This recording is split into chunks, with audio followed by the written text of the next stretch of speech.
tonight's officials. Referee John Macho. Assistant referee Noah Loudoun. Assistant referee Marcus Moss. And fourth official Joe Churches.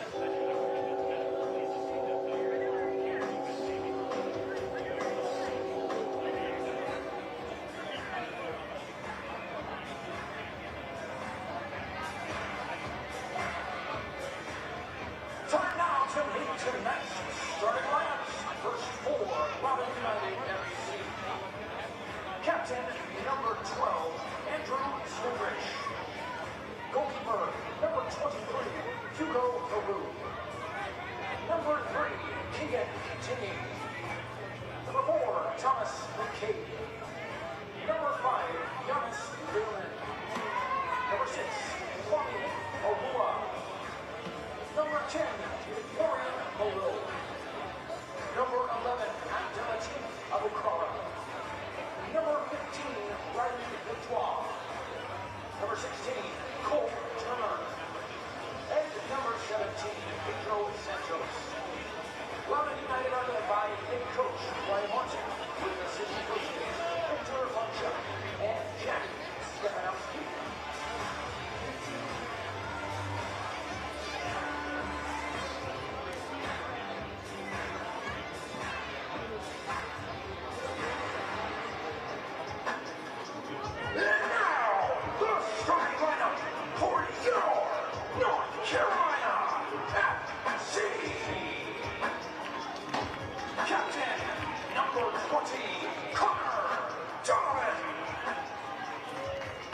Goalkeeper, number 24, Trevor Mulqueen.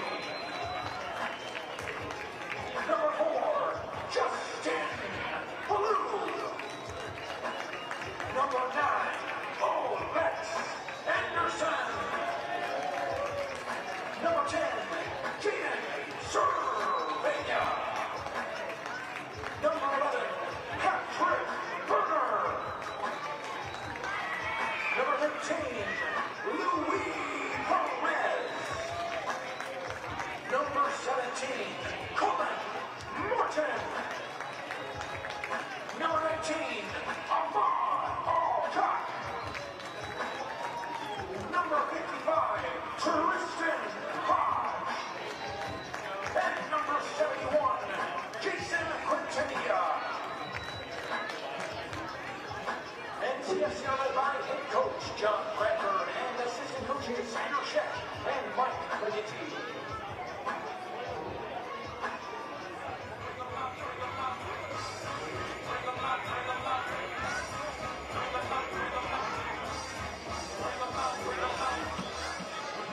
Tonight's basketball is being delivered by Steve Stanato. Please join us in welcoming them to the field.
We have reached the final round of the 2025 Jägermeister Cup group stage, and after today, we will know all 8 teams that will move on to the knockout stages. One of the games with great importance is in Group 5 here at First Horizon Stadium as North Carolina FC hosts Loudoun United here on ESPN+. In Group 5, there are 3 teams still eligible to win the group and advance. As we look at the standings, Loudoun is in pole position, sitting on 8 points ahead of Louisville and Charlotte, who are both sitting on 6. If Loudoun gets a result tonight, a win or a draw, it will be enough to get to the quarterfinals, while North Carolina, who is already eliminated, is looking to play spoiler. Thanks for joining us here in Cary. I'm Brian Ware along with Andrew Tate. Andrew, North Carolina had one of their best performances last week against Indy. Loudoun, meanwhile, is looking to get a big result here to get into the quarterfinals of the Jägermeister Cup. There's a lot at stake. Yeah, there is. And as you said, North Carolina, they don't have that opportunity to progress in the competition, but for them, opportunity for some other players to impress and stake a claim in the next game. For Loudoun, it's an opportunity for them to continue in a competition and hopefully a chance of silverware. North Carolina has had some great players, contributing for the team. One player that hasn't and is looking to create that spark for the players and the fans is Olex Anderson. He only has 3 goals all season. Last 2 years, he's been in double digits.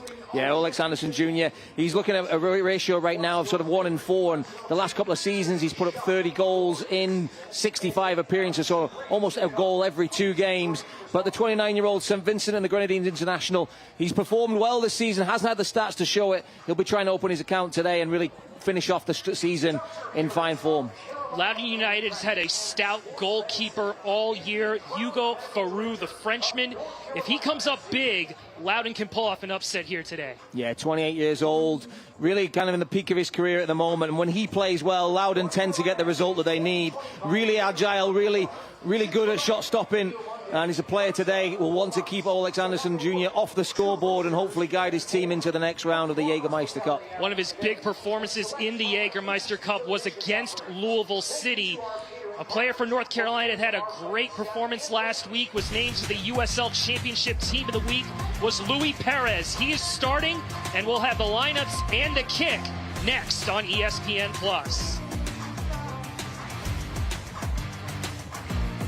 Hey, grab me one too.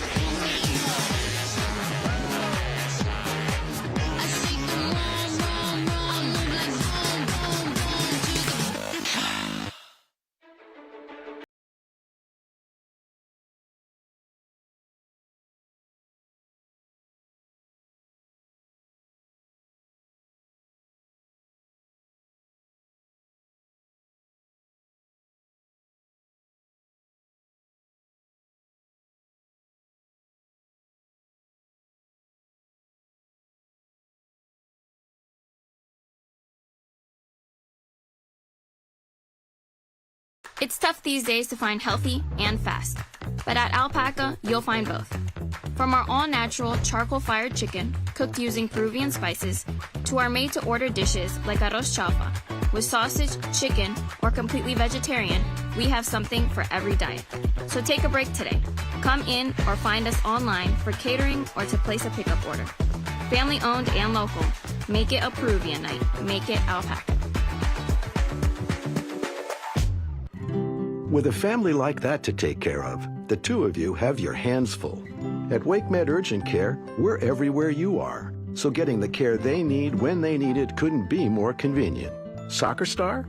Easy. Kids? Covered. The twins? Done. Aches and pains? Virtual urgent care to the rescue. So download the WakeMed All Access app today and take care of everyone in the family, including the 2 of you. Jägermeister is proud to be the presenting sponsor of the USL Jägermeister Cup.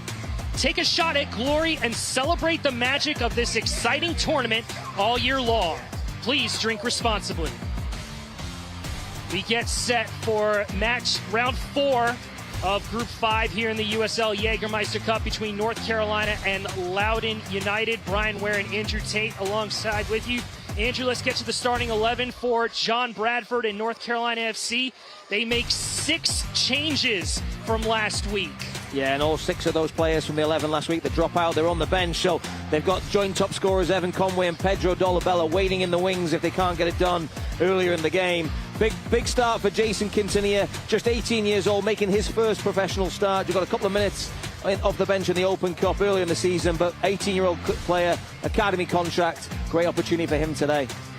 Loudoun United going all out, trying to get the win today and make it to the quarterfinals. They make a few changes. One of the big names back is the man number 11, Abdulatif Abukura. Yep, 20 years old, 21 appearances this season. He's got 14 goals and 2 assists.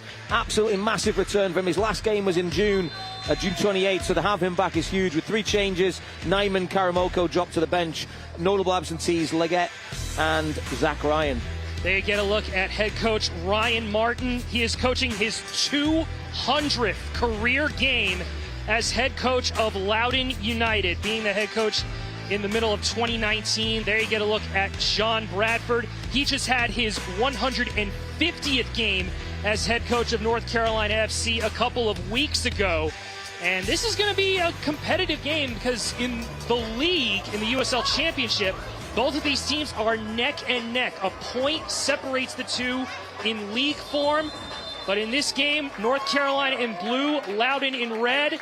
The key for Loudoun is to get a result. A win or a draw will get them into the quarterfinals ahead of Louisville City and the Charlotte Independents. Key thing to note in the Jägermeister Cup, if it is a draw after 90 minutes, we will go to a penalty shootout. The winner of the penalty shootout will get 2 points, and the loser will get 1 point.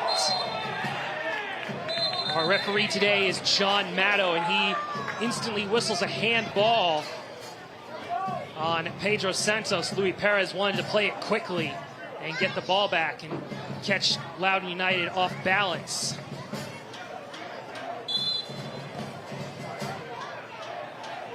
Mentioned how Luis Perez was named to the Team of the Week last week in the USL Championship, had 2 assists in that outstanding 4-2 win against the Indy 11. And Trevor Mulqueen getting his 2nd consecutive start as well, as Quintanilla is taken down for a foul.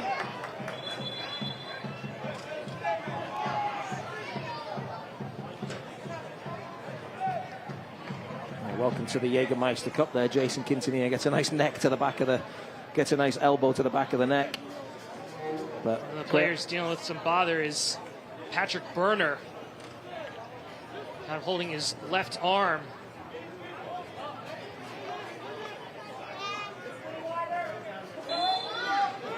This is definitely going to be one where playing patiently and not being overbearing in terms of how quick you play, because the heat is going to sap all that energy. Currently temperatures in the mid-90s. We got up to about 97, 98 degrees here in Cary as Hodge is taken down.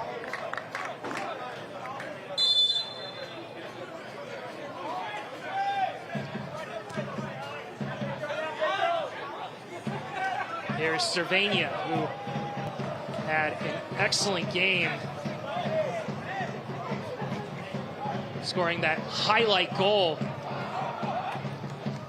Or as you said, Andrew, you're trying to pick your jaw up off the floor after the goal that he scored, as fouls are coming thick and fast in the opening minutes. yeah, he was a contender, wasn't it? Jaden Cervania's goal last week, cutting off that left flank and letting loose with his right foot.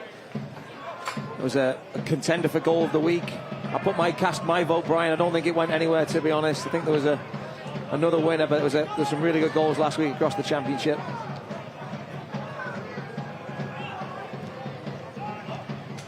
Here's below.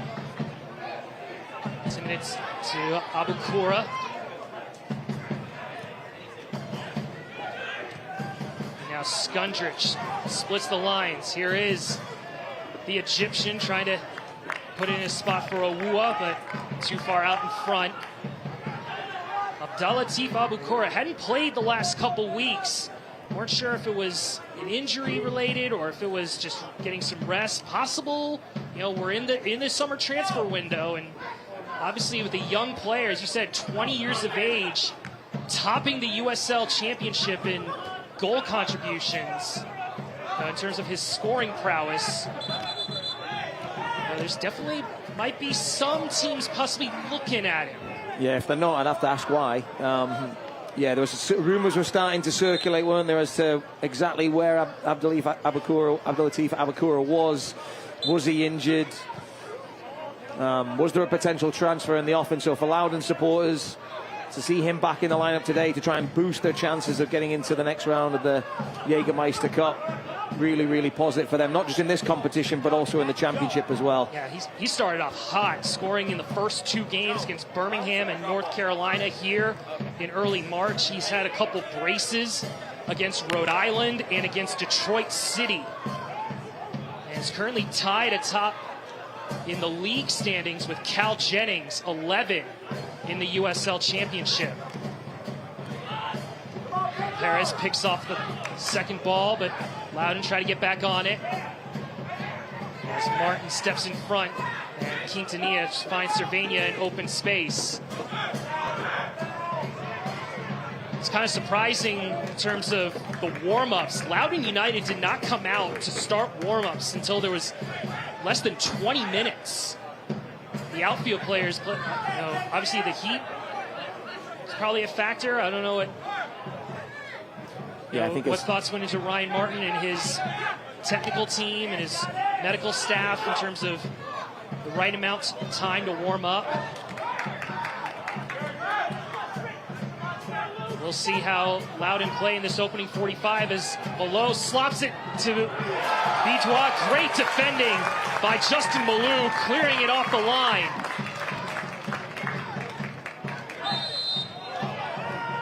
And as the foul goes against Loudoun, give credit to Justin Malou, getting a start and making an impact after this excellent pass by Below. And Bitois does really well, just the outside of that left foot. Just lifted over the leg of Mulqueen, but Malou, to his credit, was there. Read the danger really, really well. But I think it was Cervenia that initially put North Carolina under pressure there with a loose ball in that defensive third. And Loudoun at the moment starting really positive, getting a lot of players onto the back line of North Carolina. A lot of red shirts in there. And very fortunate that that ball actually got some air underneath it, because if it stayed under the ground, if it got underneath Mulqueen, I don't think Malou would have had enough time to get to it and letting it cross and trying to prevent it to cross over the line.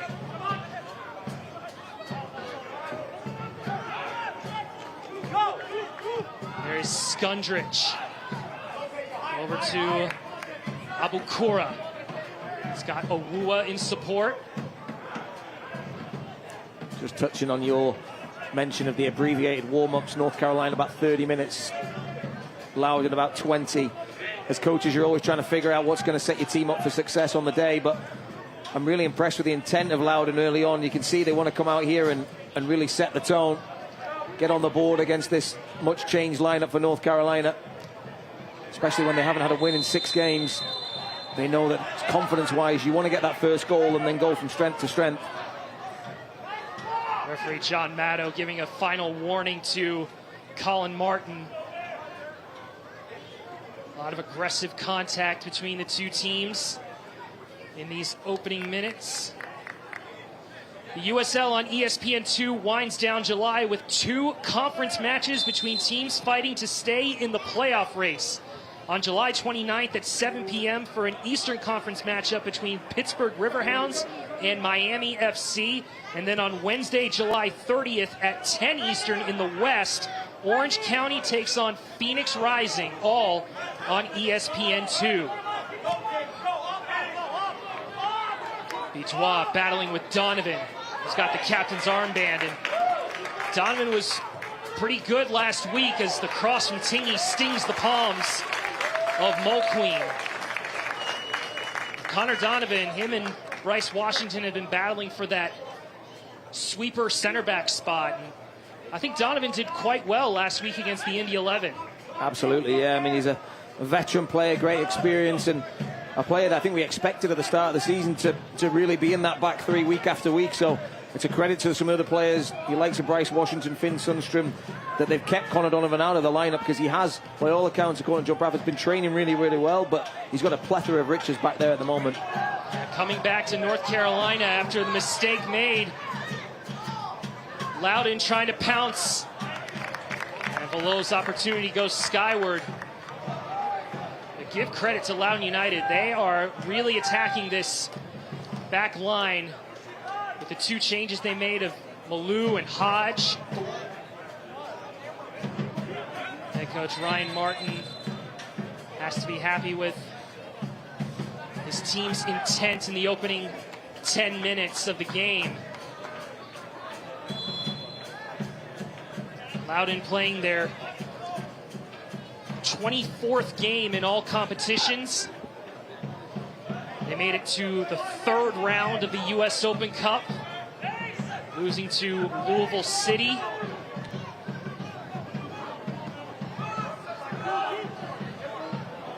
They were able to beat Louisville City in the Jägermeister Cup in late May as Skundrich elbows Perez in the back of the neck.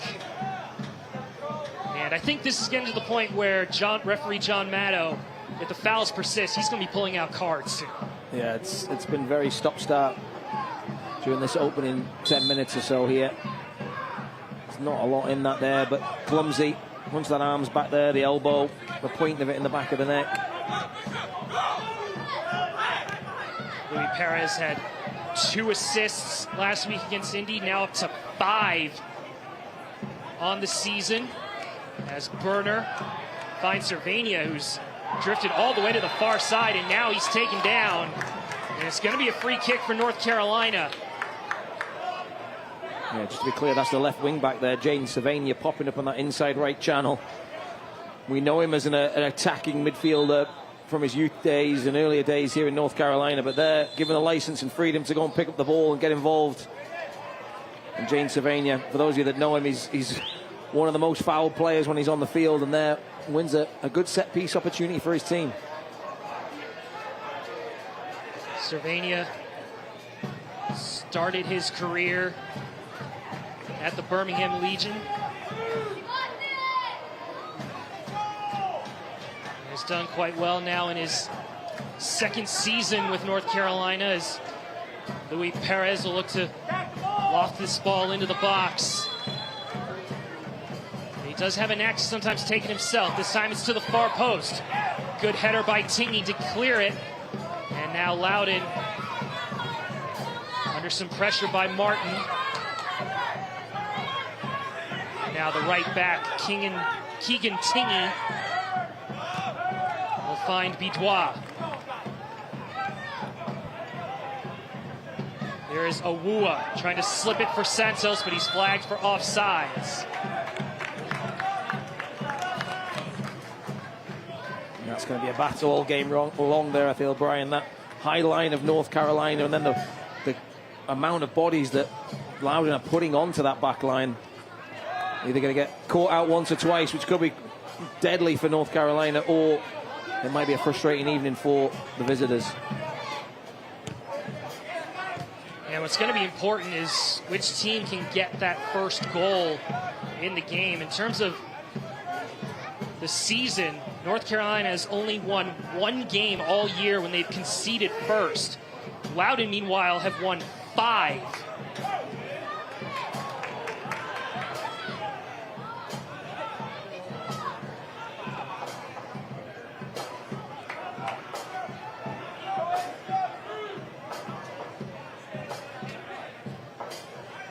Here's Below. Frenchman loves to drift all around the field, acting as a 10, as an 8. Brian, I was just checking my memory there. I was like, I think one of those 5 games where they came from behind was the earlier meeting between these two teams in the championship, and it was Mensingen opened the scoring in the 32nd minute. Abukura and Bidois got the 2 goals to win them the game. So they've done it here. They've shown good character, and they're in a great position in the league and full of confidence in the Jägermeister Cup as well. Here comes McCabe. Collided with Malou. No foul. Play allowed to continue. And now Skundrich putting it in a spot for Tingy to track it down. Bidois charging in, and Cervania does well to give up a corner kick on an excellent pass by Skundrich. I've got a feel if Jaden Cervania doesn't cut that out, it's going to be on a platter for Bidois. Perfectly weighted pass from McCabe. Tingy there just gets it caught under his feet a little bit. A slightly earlier delivery for me makes me feel like he would find that 6-yard box. But really positive start for Loudoun. Now Florian Below, who has 6 assists in the USL Championship, tied for 3rd in the league.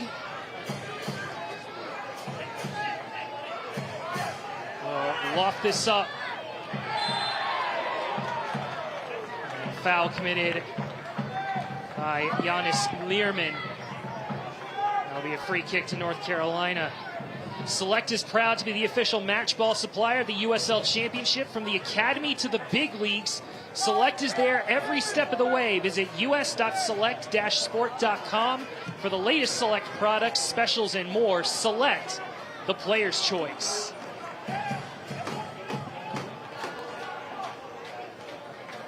Trevor Mulqueen getting his 2nd start in back-to-back games. Did concede those 2 goals against Indy.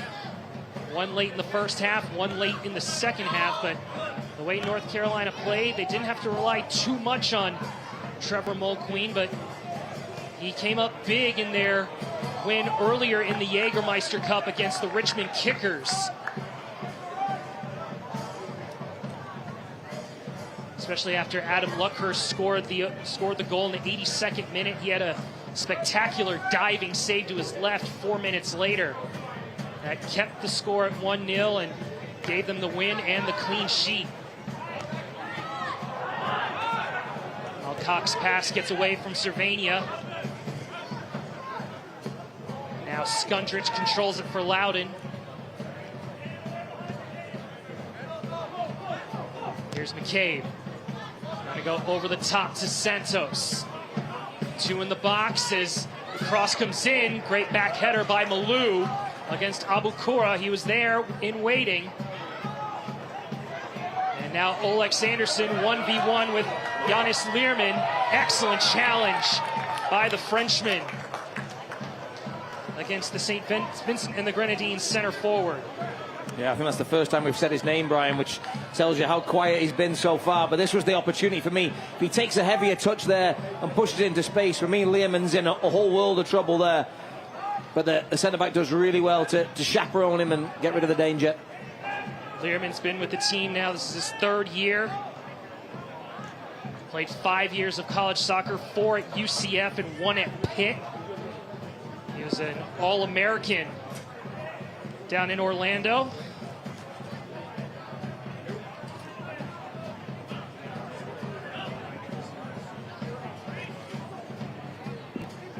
Here's Turner, the other center back. To Skundrich. Below, just floating around, near side to far side. Abukura trying to be a secondary striker with Bidois. Now the Egyptian trying to find the Frenchman. Gets away, and now Donovan can clear it. This time Anderson has to go up against Turner, and he wins that battle. Here comes Olex Anderson. He's all alone as there's a foul behind the run of play. Anderson takes the chance, and it's an easy save for Faroux. Play allowed to continue, but John Bradford thought there should have been possibly a foul called on the run up. Yes. It was behind the ball. Here we see the great work from Olex Anderson Jr. This is what he can do when he gets the wrong side. And here, when he cuts inside, there is a pass that's on to this weak side. I think it was Alcac that got caught. He couldn't quite see it from that camera angle. But he was scampering in to support the striker. And as he did, he got tangled up with a red shirt out of the view of the referee. 4th official definitely was pointing to it. He saw something. We're going to see when the ball goes out if there is any sort of revisit of that play. Here we see it.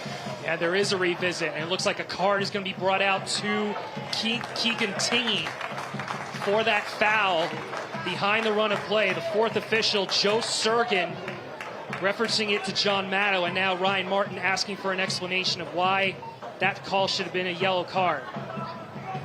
It's good communication between the officials there, because the referee's only got eyes for the ball there, and he can only see so much. He is human, and that's where you need the refereeing team of the two assistants and the fourth official to help. Corner kick for Loudoun here. They play it short. Santos' cross blocked by Anderson. Everybody back for North Carolina as well. A lot of big bodies on this Loudoun team. You got the likes of Quintanilla, not great in stature. Defenders drop back into their shape. Beerman looking towards Abukura. It's going to go out of play. Soccer season is here, and SeatGeek is the official ticketing partner of the USL. Get all of your USL tickets and more from the #1 ticketing site, SeatGeek, your ticket to great seats. 20th minute here, still no score between North Carolina and Loudoun United here in round 4 of the 2025 Jägermeister Cup, the second year of the tournament. Last year it was all USL League One teams. This year they combined both the championship and League One sides to compete, as North Carolina has an attack budding here as Patrick Berner marked closely. His shot stings the palms of Faroux. And his quick outlet towards Bitois. What a goal kick from Faroux, and now Bitois tried to switch the point of attack. Pass got away from him. And now North Carolina gets back on the ball. Here's the 18-year-old Quintanilla.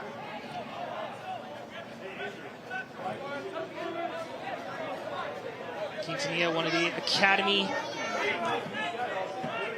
players that's playing on an Academy contract, which will allow him to maintain his college eligibility. The other player that's gotten a lot of minutes, who's on the bench tonight, is Finn Sundstrom. He's been a revelation for John Bradford on the back line. Yeah, absolutely. I think you could find a number of other words to go along with revelation, right? He's been absolutely superb. He's scored a goal. He's, transitioned from striker to centre-back this year, so that's brand new as well. But he's good on the ball, good athleticism, shown great defensive tendencies as well, and he's slotted into this back line seamlessly this year, keeping out the likes of Connor Donovan, which I think that's a massive compliment to in itself.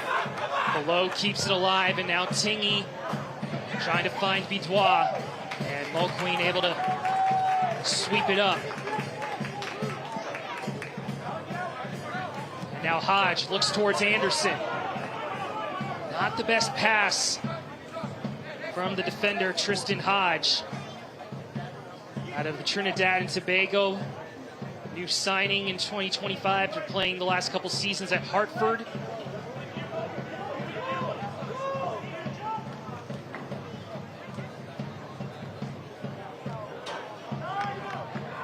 Patient movement from Loudoun here. Santos to Awua. Santos took the space that Abukura gave up and got tripped up, and it's going to be a free kick to Loudoun here. Perez in a bit of disbelief, but Santos was driving, forcing the issue there. Little clip of the heel. Just slowed his run down, didn't he? Invited Perez to come and make contact with him. And Brian, the more this game goes on, I'm thinking about it now. North Carolina has made a lot of changes to their lineup. Loudoun, this is their strongest 11 I feel they could put on the field, so they've kind of loaded up early. They're trying to press, they're trying to get their noses in front. North Carolina has all their weapons on the bench, so could be a tale of two halves, to be fair. Abukura's free kick to the far post. Excellent defending by Alcock. It's going to be another corner kick. Loudoun has proved that they Not afraid to challenge this North Carolina defense on set pieces. All right, fans, help us chant, keep it out on this defensive corner kick.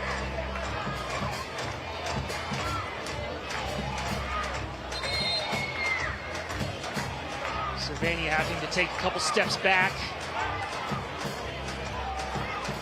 As Abukor is there, but they want to play it short. A lot of players in red looking to charge from the far post.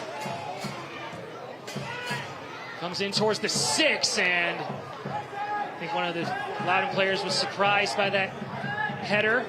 Will go out of play. The North Carolina Courage will kick off against the San Diego Wave for Best of NC night, and it's also Rory's birthday on August 2nd at 7:30 p.m. Come out to meet the local businesses who make North Carolina the place to be.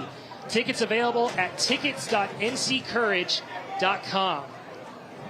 Rory, the mascot's birthday. I mean, yeah. What more do you need to get out here? I know. And obviously gives the fans a chance to see the Courage play again after the month break for the Euros, as Anderson tries to track this ball down, just went out of play.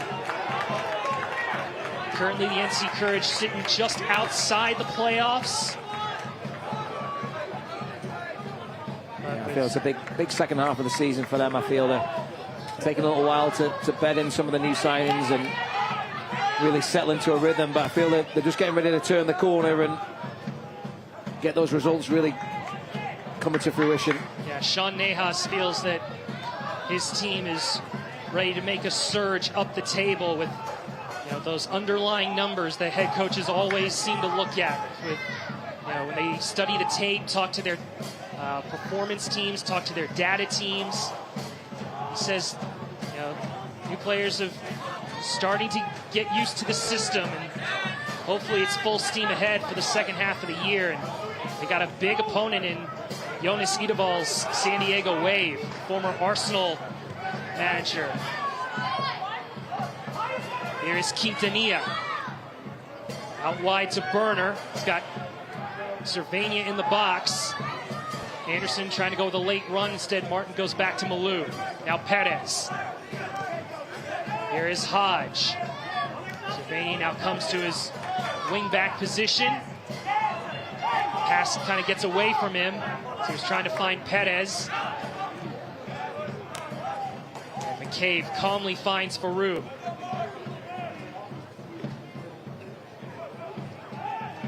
I think it will be interesting, Brian, to see how long Abukura can go today. Obviously, you mentioned his last appearance June 28th, been out of the entire squad for the month of July, pretty much. So to have him back today, as much as that is a boost, it'll be interesting to see how long they can keep him on the field, because, as we said, they need to win today to guarantee their place in the next round. Studs looked like they were up on, so he was trying to win back the ball, and Abukura is going to go into the book. Yellow card here in the 27th minute against the Egyptian. Definitely a high boot, but that foot was a little higher. I think he would have been in real danger. Good defending from North Carolina. Had the bodies around him there tight, not giving him that space to turn and do what he does best, which is drive at teams and pick a pass.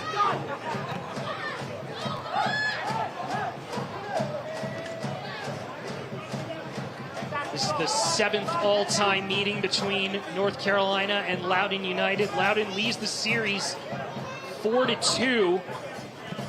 First meeting up in 2019. In Loudoun United's first year of existence.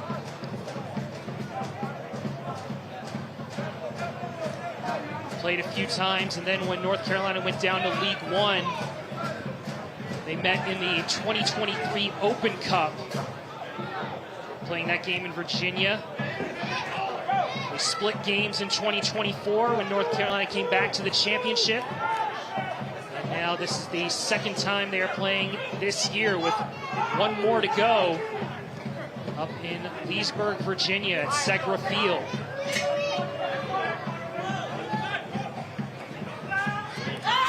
Santos.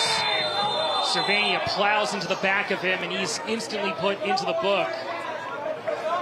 Cards are now coming out thick and fast. Third yellow card of the game in the opening half hour. Santos is again taken down. A yellow card has been assessed to NCFC and number 10, Jalen Cervania, in the 20 contact there. I'm not sure it warranted the wail that came from Santos, but the referee's been pretty consistent there. He's been patient and tried to keep his cards in his pockets, but as you said, starting to come out in more frequency now as we get towards the 30-minute mark. Santos, the veteran, 37 years of age, out of Portugal. From Lisbon, signed with the team in 2025. Spent some time in the MLS, primarily with the Columbus Crew for about 6 years. And he also played back in his native country for teams like Vitória and Braga, competing in the Europa League.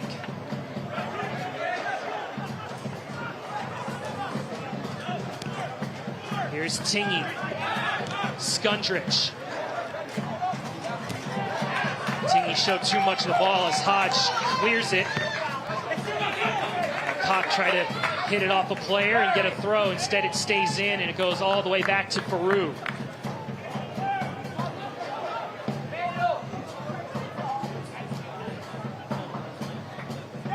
Temperature still in the low 90s as this area of the state is in major heat warnings, and obviously there will be a hydration break forthcoming as Loudoun is going to get a free kick here as Vidois collided with the North Carolina defender off the ball. Yeah, my stats here, Brian, saying that it feels like 101 degrees and standing here in a polo in the shade. I'm sweating, moving an inch to my right and an inch to my left here, so massive credit to the players. Tough conditions to operate in, and they're pressing it, high intensities, and competing here to try and get one over on their rivals.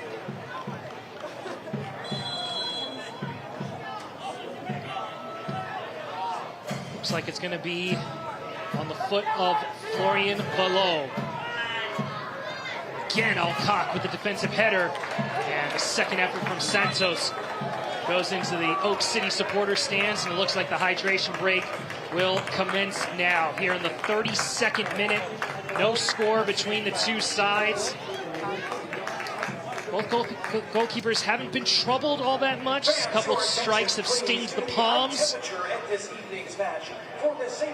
But there have been a lot of whistles, a lot of fouls. Several yellow cards have come out. And now, as the coaches talk tactics and strategy, they also got to be advised of the fouls and the yellow cards, because the benches are a little bit shorter for both of these teams tonight.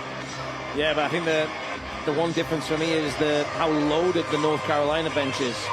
I think they'll be quite happy to be 0-0 going into the second half and look to make changes probably in and around the hour mark, bringing in some big guns in Conway and Dolabella, Rafa Mensing and Mikey Maldonado. They've got all those players waiting in the wings, whereas for me with Loudoun, they've got a lot of their big guns into the starting 11. So for Coach Ryan Martin, he knows that first goal is so important, and they'll be trying to get that message across now as they'll try and finish this first half, hopefully with their noses in front. I'd say they've been slightly the better team. They had probably the best chance of the game. Bidois getting it past Mulqueen, but Malou clearing off the line. But North Carolina, I think as they settle into that rhythm, great shot, Colin Martin there. I think there's a lot more water going on the head than in the mouth. Yeah. Looks like Little Blue Riding Hood there. Oh my goodness. Everybody can feel it in terms of how hot and humid it is here in the heart of Carolina. As we mentioned, if Loudoun is able to get a win or a draw, they will make it to the quarterfinals of the knockout stages here in the Jägermeister Cup. They are sitting on 8 points. If they lose, then things get a little bit interesting. Then they would need both the Louisville-Lexington game and the Charlotte-Richmond game to also go to penalties. Yeah, who knows? We could have penalties today, couldn't we? We could have penalties tonight here, but obviously they have, as you get a look at the live standings, both Charlotte is up 1-0. Lexington and Louisville in the Commonwealth Cup is currently goalless. And, you know, a lot of teams are going to be watching, obviously, which teams can win their group, but also knowing the two teams that have the highest points outside the group winners will earn those wild card spots. And looking around, it looks like maybe 9 or 8 points might be the number to get those wild card spots. I know, in listening to Mike Watson, Devon Kerr, they seem to concur that they felt 9 points would be the magic number to secure your wild card spot. Yeah, because currently right now, coming into this weekend, the two teams sitting in those wild card positions are Phoenix Rising and Hartford. They're both sitting at 7. Phoenix have played all their games. Hartford is currently playing right now against Rhode Island for the group. And if you saw the game on CBS last week, that feisty 0-0 draw in the first edition, 2025 edition of El Clamico, they're back at it 7 days later. Yeah, and then you add in the spice of the progression in the Jägermeister Cup at stake. It makes it all the more tasty, doesn't it? North Carolina tried to send Oleg Sanderson up.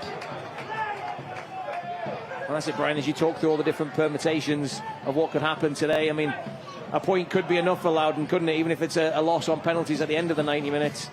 You know, or a win on penalties could be enough, right? Well, a loss in penalties will be enough because they were able to beat Louisville City and they won on penalties against the Charlotte Independents. Their other win came against Lexington in the first game of the Jägermeister Cup. But Charlotte Independents, they got the luck of the draw. They didn't have to play Louisville City as ball over the top. Bejois is onside, and it's 1-0 to Loudoun United here in the 36th minute. Bejois beats the offside trap and is able to get it by Mulqueen, and the visitors have the lead. And just like that, it's a straight ball over the top from Learman. Great touch from Bejois. And then Mulqueen, you feel like he should make that save, gets a hand to it. It's not the most powerful of finishes, sort of hits it into the ground, and that's probably what makes it an awkward one for Mulqueen. But nonetheless, such a huge goal for the visitors. Bejois had a chance earlier, this time makes no mistake, and a big goal here goes to the visitors. Riley Bejois' goal in the 36th minute gives the visitors the lead.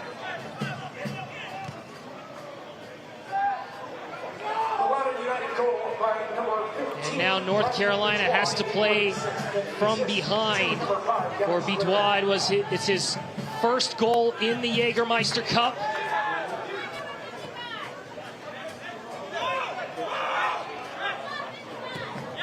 And now North Carolina, as we said earlier, has only won one game coming from behind. He's going to have to put in the work here as Bejois takes down Louis Perez in front of John Radford. No card given out.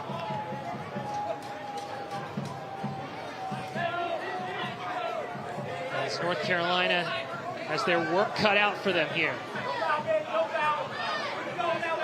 Perez to Cervania.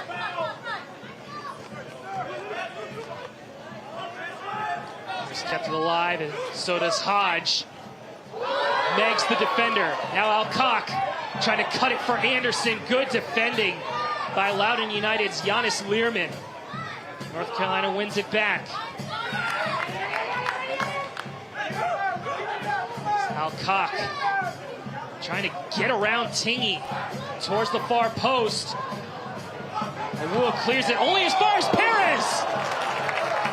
And that wasn't off by much as Faroux talking to his defense saying stay attentive because Perez can rifle shots like that. Yeah, Luis Perez's left foot is a thing of beauty most of the time, and this one doesn't quite get the cleanest of contact that we're used to seeing from the Frenchman, but a good hit nonetheless, and panicked Hugo through for a second there. A better spell for the home team as they started to string some passes together in that attack in third, but here come Loudoun the other way. Here comes Abdallatif Abukora. Gets it back to below. Now Santos with his left. And Mulqueen punches it up in the air. Awua trying to keep it alive for Loudoun, same as Santos, and now Quintanilla trying to get around a few red shirts, maybe one touch too many. Below's chance blocked by Malou. And now Quintanilla switches it to Alcock. Not enough in support. Alcock's gonna have to go it alone, but he has Anderson in support. Instead, he holds things up and waits for Savania to help join. Some really bright touches there from the youngster Jason Quintanilla in his own defensive third. Initially got himself in a bit of trouble after some good footwork, then recovered well. Good spray pass out to Alcock there to get his team going the other way, but the opportunity to just switch the field there makes the whole Loudoun team have to track back, and in conditions like this, Brian, it's really, really tough to do. Alcock maybe thought he may have taken maybe a second too long on the ball, but he's bailed out by the foul. And a free kick to North Carolina here in the 40th minute. And I'd say Alcock's probably been one of the brighter performers in this opening 45 for North Carolina. Won a number of key headers, and here you see him taking the ball, trying to create something. Up against three red shirts, and there draws the foul. Alcock, the 23-year-old, played his college career at North Carolina for head coach Carlos Semuano. Got his first assist as a pro against the Charleston Battery.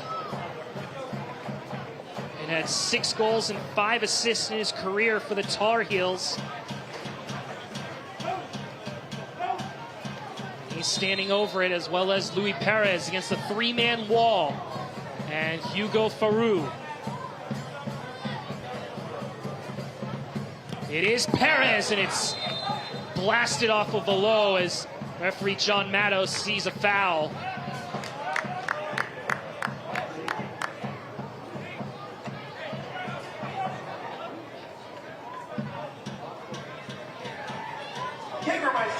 eFootball is here. Live your dream, rep your team, and play as your favorite USL Championship club. eFootball is free to play. Download now. Good pass by Learman to his fellow Frenchman below. Has got 2 in support. And here is Bitois, the goal scorer for Loudoun. Great block by Donovan. Riley Bitois, the New Zealander, in his 2nd season with the team, was also part of the New Zealand U23 national team that competed in the Paris Olympics. So his 1st season with the club, he spent the summer over in France. As Tini's cross finds Abukora, cuts it back to below. And that ball's in the woods, Brian. Great ball initially. I think it was from Santos who found Tingy. It was a fantastic pass down this inside right channel. Then you get the ball to Abukora 12 yards out, and you think for sure he's going to fashion a shot. Finds Below. It's not a bad option itself, but Below finds the deepest part of the woods there behind the goal. A let off for North Carolina.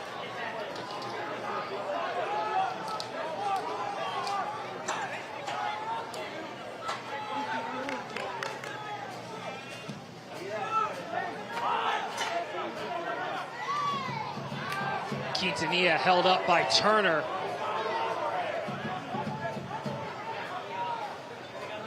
And Loudoun get back on the ball.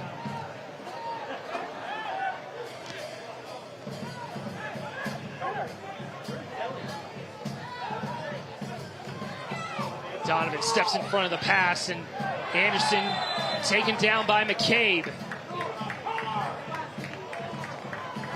Free kick to North Carolina as Thomas McCabe trying to plead his case. Former NCFC player back in 2019. He's been around the USL Championship a lot, playing at Memphis, winning a championship with Orange County, playing in Detroit and Tulsa. And now he is harnessing his football here in Loudoun. Here's Hodge trying to find Anderson. Second ball by Martin. Alcock. The flag is up for offside. No goal as Quintanilla struck it into the net, but he is going to be carded for delay of game as kicked the ball after the whistle. So the 18-year-old goes into the books here in the 45th minute. Fourth yellow card given out by referee John Matto.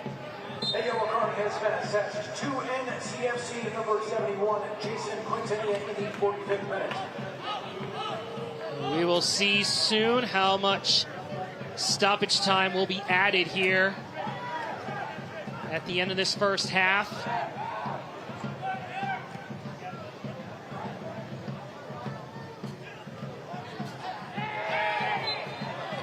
As the New Zealander taken down by Donovan.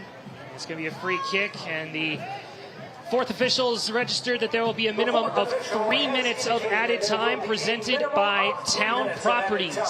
Presented by Town Properties. For that last chance by Loudoun, I was mentioning how Bidois played in Paris during the Olympics. Remembering last year the number of times that our good friend Dean Linke mentioned the times he was in Paris during those times, as Anderson is trying to get away, and now another yellow card as the cards are coming thick and fast. The PA just announced that Donovan has been booked, and now Loudoun defender Cole Turner has gone into the books here. That is now 6 yellow cards in this first half. It's not really been a dirty game. It's just been a bit scrappy, I think, at times. And I can see the referee trying to clamp down on it. And that one there, Turner just a tug on the left arm of Anderson Jr. enough to knock him off balance. An opportunity now for North Carolina in stoppage time to try and test Hugo Farouk. This one favours the left foot of Louis Perez a bit more than the previous effort from the right-hand side. It's now 3 yellow cards apiece between the two sides as Louis Perez and Colin Martin stand over the ball. Several North Carolina players trying to block Farou's vision. As it's played to Perez and it's blasted into Abukora. Second time that's happened in a matter of minutes. Burner with the second ball. And it goes off a Loudoun player last, and it'll be a corner kick to North Carolina here in the 2nd minute of stoppage time. Obviously one of the players that's on the bench for John Bradford, Mikey Maldonado. He's been the one that's taken all the set pieces. So far it's been all Louis Perez, and I expect we'll see Maldonado at some point, possibly in this second half. North Carolina wanting to get back into this game.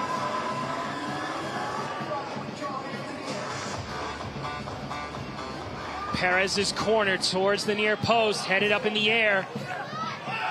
Quintanilla trying to track it down, colliding with Santos. Advantage played, Cervania to Alcock. Now Perez. As the teenager Quintanilla is still down. Below takes it away. And now is trying to find Abukura. Malou doing solid one-on-one defending, and now play is going to be halted as Quintanilla is going to need some treatment after his collision with Santos, and referee John Matto has blown for halftime here at First Horizon Stadium here at WakeMed Soccer Park. where Riley Bitois' 36th minute goal on an over-the-top pass from Giannis Learman is the difference between the two sides. Loudoun United still in pole position to win Group 5, and we'll talk more about what's going on in the Jägermeister Cup after this. North Carolina 0, Loudoun United 1. With a family like that to take care of, the two of you have your hands full.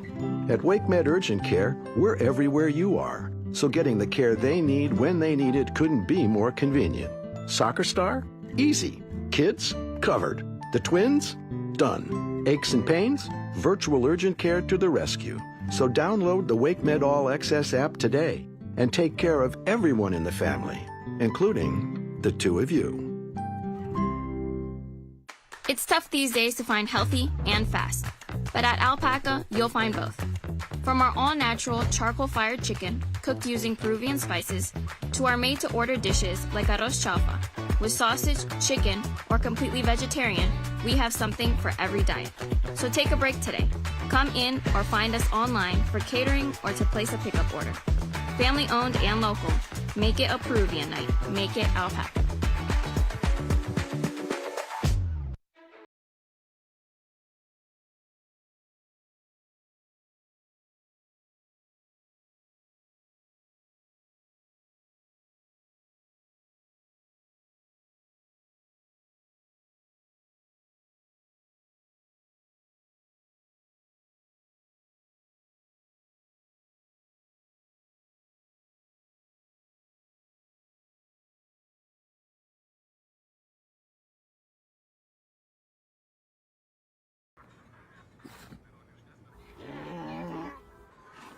Hey, on the mountain we've got a saying. Get off your...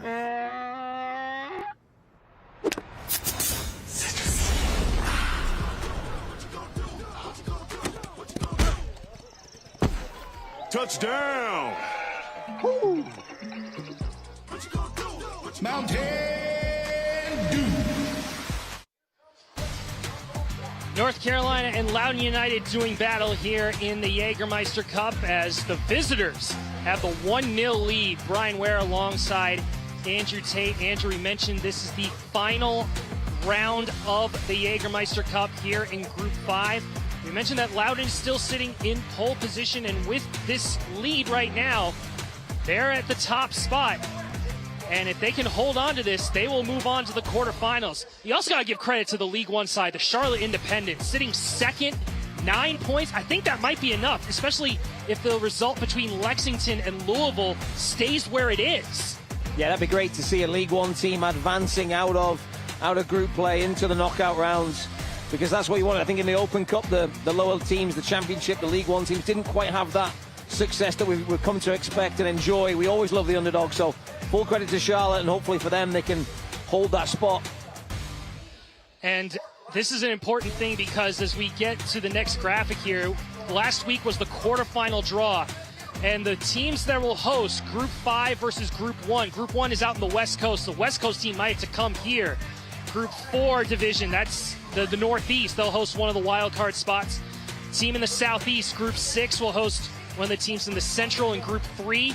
And in the Southwest, Group 2, they'll host the second wild card. And those quarterfinals will take place the week of August 20th, with a championship on October 4th.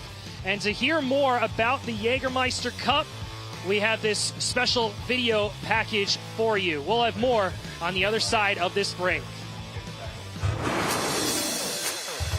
The 2025 soccer summer has provided big moments on big stages, and the USL has played a major role.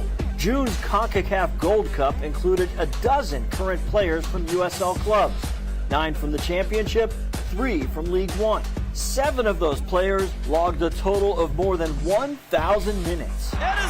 Las Vegas Lights' Edison Azcona scored a goal for the Dominican Republic, and the player that grabbed the spotlight was Guatemala's Rubio Rubin. The Charleston Battery forward scored and assisted a goal in a must-win match against Guadeloupe, but Rubin was not finished. A perfect header in Guatemala's quarterfinal match against favored Canada set up a penalty kick shootout upset. League One's presence was also felt in the Gold Cup. Portland Hearts of Pine's Natty James played more than 120 minutes for Trinidad and Tobago. And it's these kinds of numbers that helped Rubio Rabin decide to return to USL. Over the years, this league has only gotten more competitive. That creates an environment where, national teams, especially in CONCACAF, call players, playing in this league. In September, Rubin and Guatemala begin their final push to qualify for the 2026 World Cup. 9 more of those USL Gold Cup players are hoping for that phone call, itching to play as many minutes as possible. That's something that is spoken about in the national team always with the head coaches. If you're scoring goals and you're assisting, helping your team, it's going to help you with the national team.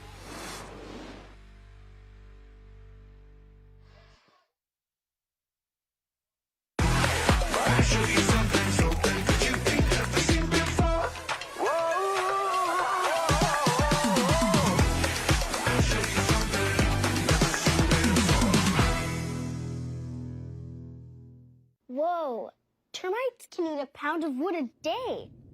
Pound of wood a day. Pound of wood a day. Pound of wood a day.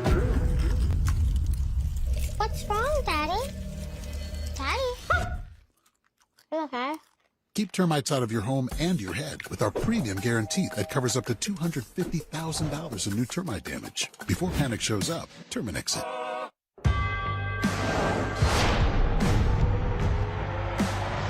Prinks Tires in the USL help soccer journeys everywhere to drive harder. From city playgrounds to suburban sidelines. From early mornings to late nights. From fun with friends to winner takes all. From the biggest fan to the biggest heart. And at every turn, Prinks Tires will be there for the long haul. 3 ice-cold Jägermeister shots, please. Those look warm.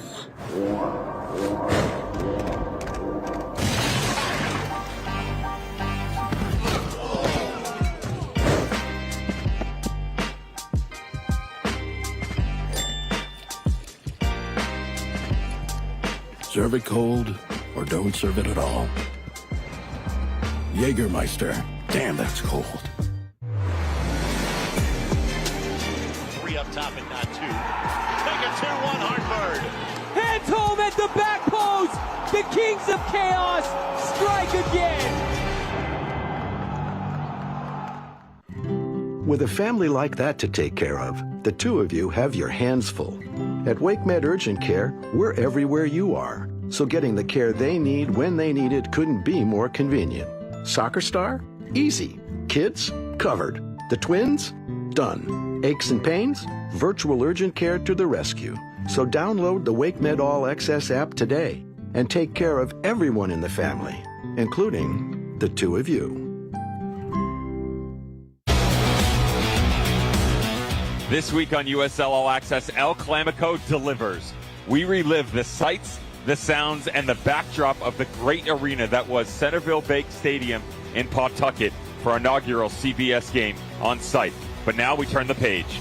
The rest of the week is all about Jaeger Cup. 24 different teams alive in this interleague competition. We'll break it down for you.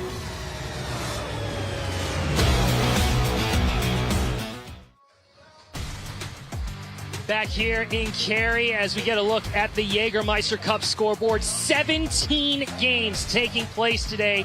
We mentioned how the Independents are already up 2-0. Another key game to look at in Group 3, the Indy 11 are 2-0 up on Tulsa. They are sitting in pole position in Group 3. That would be a big win for Sean McCauley's side if they are able to progress to the quarterfinals. Greenville fighting in Group 6 as they're looking at this result between Tampa and Charleston. If Greenville can win and Tampa loses, Greenville advances in Game 6, another League One team to look at. We mentioned El Clamico, 1-1 between Rhode Island and Hartford. And some key games out west, including in Group 1 between Vegas, Sacramento, and Monterey Bay. One of those three teams will probably play Loudoun United if this result holds in a few weeks' time. But Sacramento, they've been hot. 5 clean sheets in a row. Yeah, Neil Collins really working his magic there out in California. Just what we expect from him. It's what we expected here in the Jägermeister Cup. There were some big games in the USL Championship last week. The Goalkeepers were the kings last week. Kendall McIntosh big in the win against Loudoun, and North Carolina's own former player Brooks Thompson get big saves in the draw against the Republic. We also mentioned how the East, it's really a 2-horse race, and last weekend the Battery pulverized Miami, but Loudoun was Louisville was clipped by Tulsa in the end. As we get set for the second half here in the Jägermeister Cup, North Carolina trailing Loudoun 1-0. We'll have the highlights on the other side.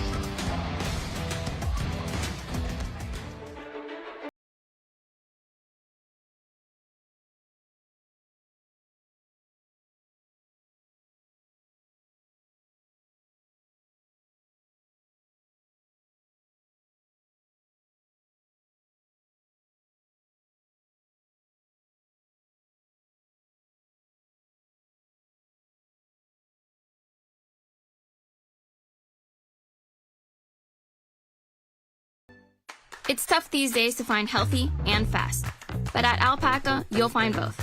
From our all-natural charcoal-fired chicken, cooked using Peruvian spices, to our made-to-order dishes like arroz chaufa. With sausage, chicken, or completely vegetarian, we have something for every diet. So take a break today. Come in or find us online for catering or to place a pickup order. Family-owned and local. Make it a Peruvian night. Make it Alpaca.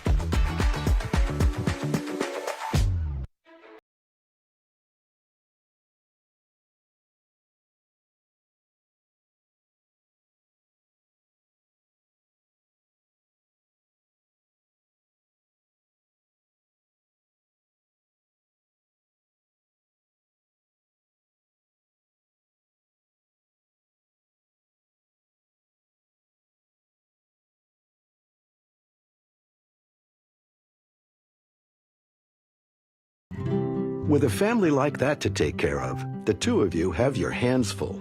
At WakeMed Urgent Care, we're everywhere you are, so getting the care they need when they need it couldn't be more convenient. Soccer star? Easy. Kids? Covered. The twins? Done. Aches and pains? Virtual urgent care to the rescue. So download the WakeMed All Access app today and take care of everyone in the family, including the two of you. Jägermeister is proud to be the presenting sponsor of the USL Jägermeister Cup. Take a shot at glory and celebrate the magic of this exciting tournament all year long. Please drink responsibly. As we get set for the second half between North Carolina and Loudoun, Andrew, let's go to the highlights. Few chances between the two teams, but it's the visitors that started out really aggressively. Yeah, it's a great ball from Velo. Finding Bidouard, that favoured left foot, tries to steer it home, but Justin Malou was there to clear it off the line and keep the scores locked at 0. And then this was Alex Anderson. He didn't have many moments in that first half, but here, getting the better of Turner and driving in. There's a play off the ball here as well. It led to a yellow card for Keegan Tingey as he was trying to get up to support the striker. Alex Anderson Jr. feeding off scraps in that first 45 minutes. And then this was the goal. A great chip by Learman to Bitois, beating the offsides trap and beating Trevor Mulqueen in the process, giving the visitors the lead in the 36th minute. Yeah, and that goal drive John Bradford bonkers, just a very straight ball over the top. Suspicions of offside, as you mentioned, but to then be able to go in, hit the target and find the back of the net. Mulqueen will wish he could have done better, but that's the goal that separates the two teams, and I think Loudoun had just the edge in that first half, but lots of subs, I think, at play for North Carolina in the second half to maybe try and tip the scale in their favour. Looks like neither team made any substitutions to start the second half, which I think is probably a little surprising considering that there were 6 yellow cards issued by referee John Matto in that first half. No, that's a fair point. I think those will be the likely scapegoats when the subs are rolling in, the players that are sitting on those yellows, as you get tired in these conditions we've talked about.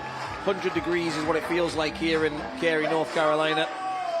And you don't want to lose a player in these conditions after play with 10. North Carolina in all blue, Loudoun in all red as we get set for the second half here in round 4 of the 2025 Jägermeister Cup. Brian Ware and Andrew Tate here with you in the perch at First Horizon Stadium.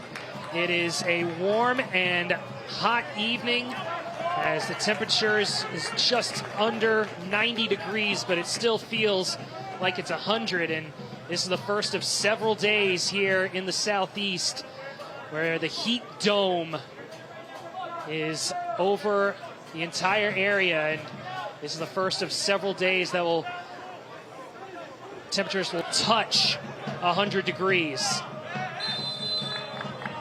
Martin takes down McCabe, and Colin Martin's got to be careful. I mean, referee John Matto talked to him in the first half.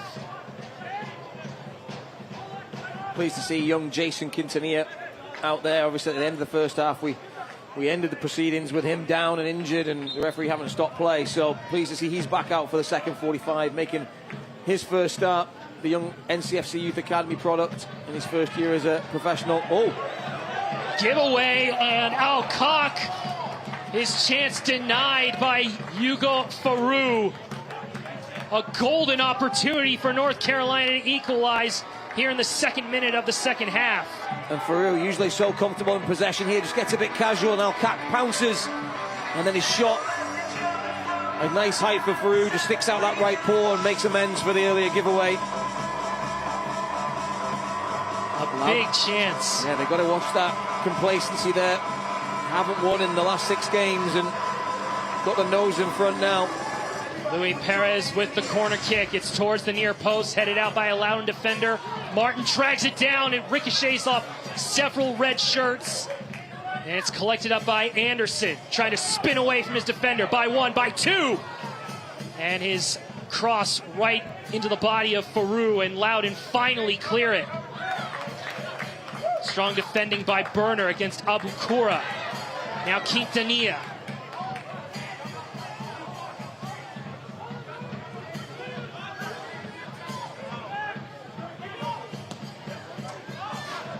Really bright opening salvo from North Carolina. I think whatever John Bradford said at halftime has hit home, because it's a much changed lineup for the home team, and a lot of players like Justin Malou haven't seen a lot of minutes this season. So Alex Anderson Jr. at the moment down the pecking order in terms of strikers. So they've got an opportunity right now in this next 45. And as you talked about, subs are there in the offing. But for them right now, they've got to take advantage of this moment, this opportunity to try and stake a claim for their next game in the USL Championship. Ball switched over, and now here is Bitois. He's already got 1, had a chance to look for 2. Tingy's cross, dealt with by Malou against a charging Skundrich. And it's going to be a corner kick for Loudoun. Fans, help us chant key. Now, we mentioned this North Carolina side. 6 changes from last week's 4-2 win against the Indy 11. As these two teams are neck and neck, fighting for 3rd and 4th place in the Eastern Conference in the USL Championship.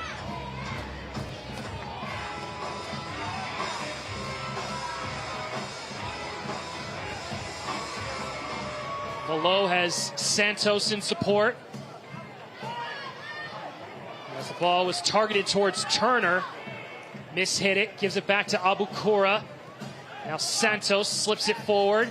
It comes back to the Egyptian Abukura, and it skims wide of the target. Wouldn't you expect better from Abukura there? His first touch was as clean as a whistle, and then the shot wide. I was worried for Trevor Mulqueen for a second there to see that bottom left corner maybe bulge, but it's a good distance wide of that left post. Abdulatif Abukura was born in Virginia, but he did represent the Egypt U20 national team and has Egyptian citizenship as well, as Colin Martin is down with an injury. Trainer having to be called out for Colin Martin, the 30-year-old. In his second season with the team. Got a lot of minutes last year with him and Mikey Maldonado. as the engine of John Bradford's system. Now with a couple of new signings, it's allowed Martin to get some needed rest. But this is a little bit of a concern here as the trainer's getting a look at his left knee. See Martin here just trying to close down Abukura. There's no contact. So it's got to be something just sort of jarred his knee or some type of movement there. Not feeling good. He's able to walk off of his own accord though with a little bit of a hobble. Colin Martin last year had 4 assists for North Carolina in 2024. We've been saying over the last couple seasons that he was due for a goal, has yet to score a goal for the club. As he's trying to tweak it and get it back to where he feels comfortable to run and challenge the opposition.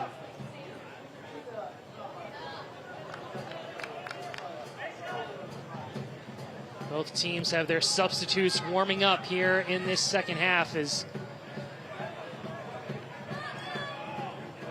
energy is going to be a key here with the temperatures and the humidity.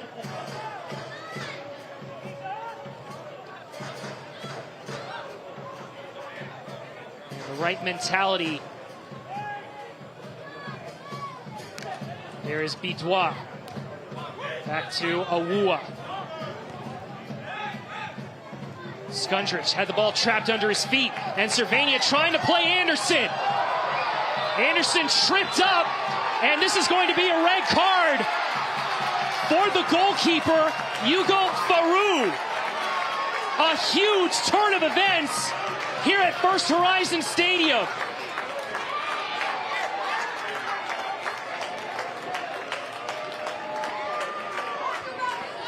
Wow. Cervania does so well to win possession initially. I mean, am I missing something there, Brian? I see it's a great tackle from Learman. Yeah, Learman got to the ball. Is it the dangerous play from Farou coming out? I don't know. They're both making attempts at the ball. I can feel, obviously, Alex Anderson Jr. right now is... Yeah, Ryan Martin not pleading his case. I don't think there's anything he can do, right? And there's nothing he can do about it. The call's already been made. The red card has been out, and Hugo Farou has been sent off here in the 53rd minute. I think it's one of those. He's coming out to try and get the ball, to try and rescue his defender. But Learman gets the ball, so when Farou comes flying in like that, makes contact with Alex Anderson Jr., it's probably deemed a reckless play. And this is a key moment because with the Jägermeister Cup, with this being a cup competition, the red card would only affect the cup games. So as we get another look, you also see Ryan Jack having to get suited up and geared up.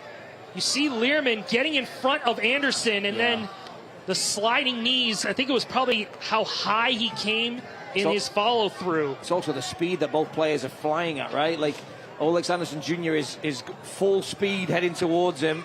Farou going full speed the other way, doesn't get the ball, makes contact with the player, so I can see it. But initially I was thinking for Learman, because it was an unbelievable tackle from him to deal with the danger, and I think that's probably the part that really is frustrating for Loudoun, because the danger was dealt with. There's no need for him there in that moment.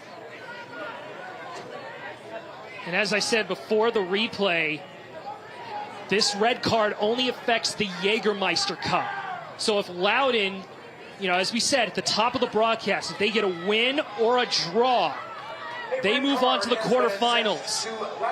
If they do, Farou would be suspended for that quarterfinal game, and we showed that the Group 5 winner would host. You say only suspended for the Jägermeister, but this might be the end of their Jägermeister Cup. It could be, and then that red card suspension would then possibly go into next year's. There you go. So Ryan Jack, number 30, is going to get his first minutes of the season for Loudoun United, as you see him getting some support from head coach Ryan Martin, the 21-year-old out of Chantilly, Virginia, signed with the club in March after playing his college soccer at Kentucky. Had 4 clean sheets for the Wildcats in 2024 as Jack is going to come in, and the player that is going to be taken out, I believe, is Bitois.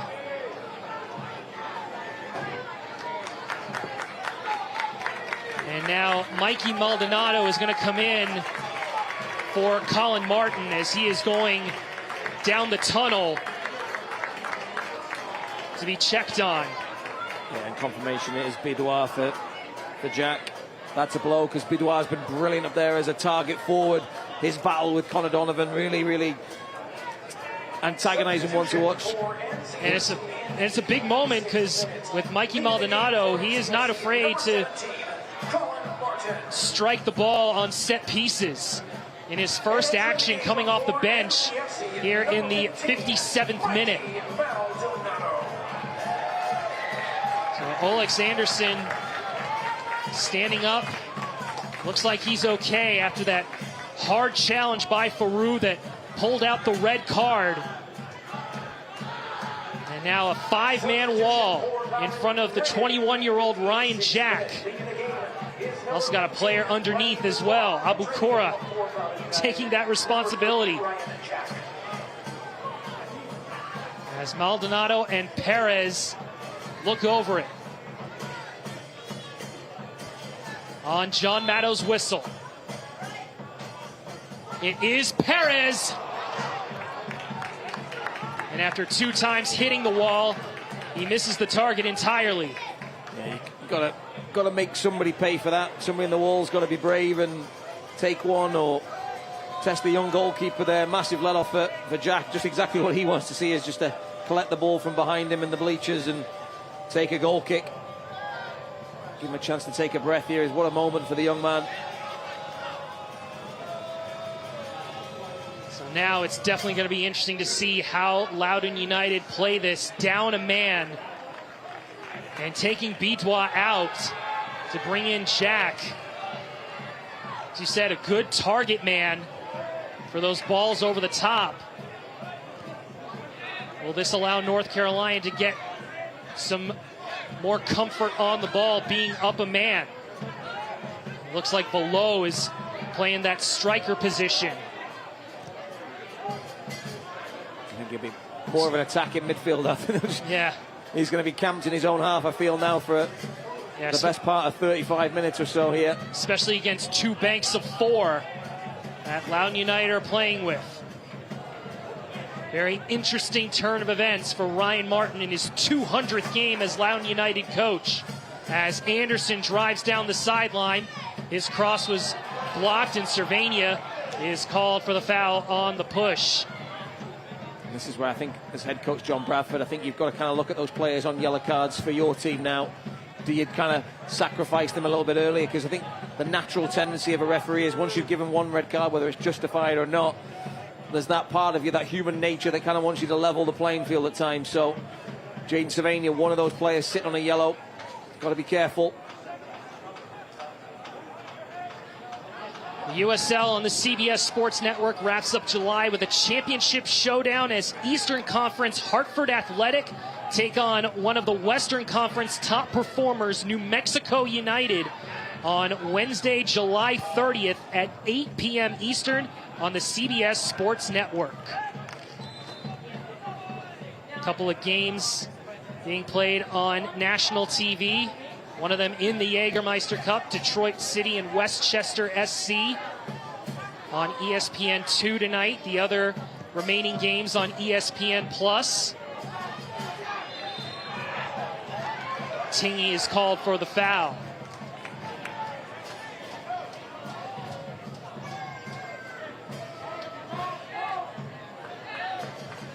And at what point does John Bradford bring out the big guns? Looks like Dolabella and Conway may be coming in a few moments' time as well. Joint top scorers, able to throw them off the bench. Brian, what a great weapon to have. Here is Alcock. Trying to get by a couple red shirts. Now lofting it to the far post, and Anderson's chance is stopped by Jack. Welcome to the USL Jägermeister Cup, Ryan Jack, against one of North Carolina's all-time goal scorers, Olex Anderson. It's a great ball from Alcock, and what an unbelievably acrobatic effort from Olex Anderson Jr. It's been a real live wire this second 45. Maldonado centers it for Cervania. Now Perez. Switch it back to Alcock. Look at Santos coming in and taking it off the young North Carolinians' hands.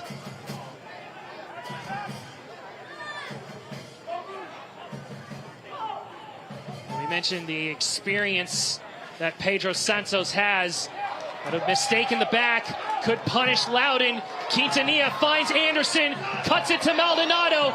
Ball chipped up in the air. Quintanilla brings it down. So many red shirts in the box. Quintanilla trying to find an opening. Crosses it back. And it's off of Tingy. Corner kick. North Carolina FC. Great work from Quintanilla. And here we'll see the earlier effort. Alcock looking to pick out someone in the box. Finds Olex Anderson Jr. that back post. Look at the acrobatics. Thankfully for Ryan Jack, it's right at him. Look at that amazing effort from the number 9. North Carolina turning the screw though. They mentioned Olex Anderson. And this is Quintanilla, the 18-year-old Academy product, trying to work some magic. Just clips it to the back post, finds Anderson Jr. again. Tingy there though, able to block it. Big block for Loudoun to keep that one-goal lead intact. And now here comes Maldonado with the corner. It's headed down by Donovan.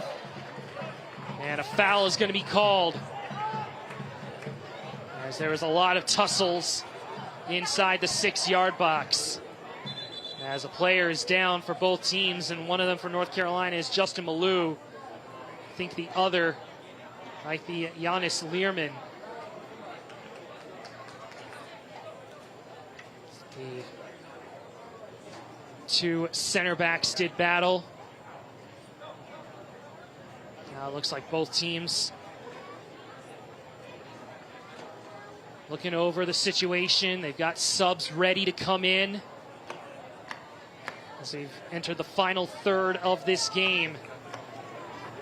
Very eventful second half here in the 63rd minute. Loudoun still up a goal, but now down a man as Hugo Farou was sent off for a challenge on Olex Anderson. Let's get a look at that last corner kick. Malou, it's an awkward one. I think Lehman's the one that makes the block or the challenge on Connor Donovan. Malou, one of the 6 changes for John Bradford, getting the start. Former national champion with Clemson. We'll talk about those riches at the back. Justin Malou got a number of appearances last year for North Carolina. This year has not been able to really step on the field very much, so he's performed well today though. That earlier moment in the first half where he cleared one off the line, and I think he's really played well today, to be honest. Player very unlucky to miss out and have his minutes limited this season, but that just speaks to the strength of the squad that John Bradford's put together this year. And even though North Carolina has been eliminated from the Jägermeister Cup with only 3 points in 3 games, their league form, they've stayed in the top half of the Eastern Conference. Trying to separate themselves from the rest of the East. And the doctor checking over Justin Malou right now. Must be concerns over possible concussion. Good to see them going through the correct channels. Yeah, it looks like both teams ready to make a couple substitutions. 2 for North Carolina, 2 for Loudoun. Here's Quintanilla to Maldonado.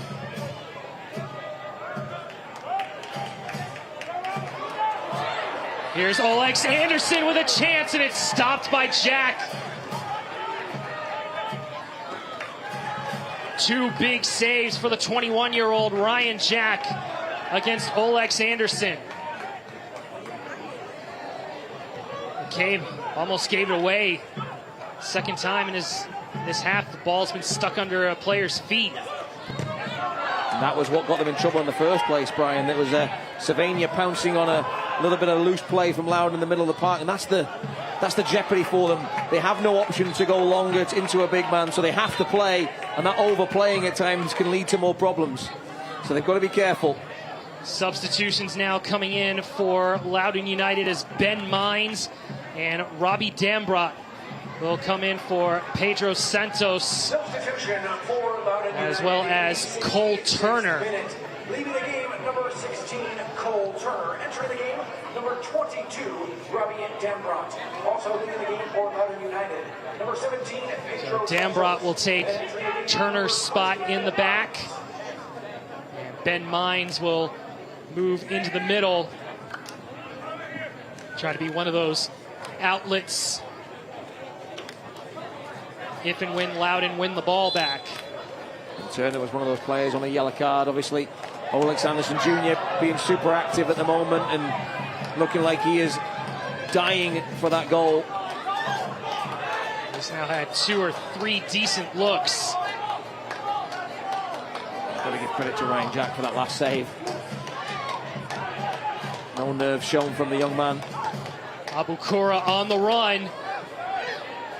And Learman's pass almost found him. Here comes Perez. Now Burner. Perez now switching it towards Alcock. It's headed away by Tingy. As Conway and Dolabella getting some final instructions from the coaching staff. And they will be coming in momentarily. Here's Quintanilla. Comes back to Donovan. Now Malou. Went through quick concussion protocol. Okay to be back on the pitch as Burner. Weighing options in the box. Instead, they switch it from side to side. Here's Hodge.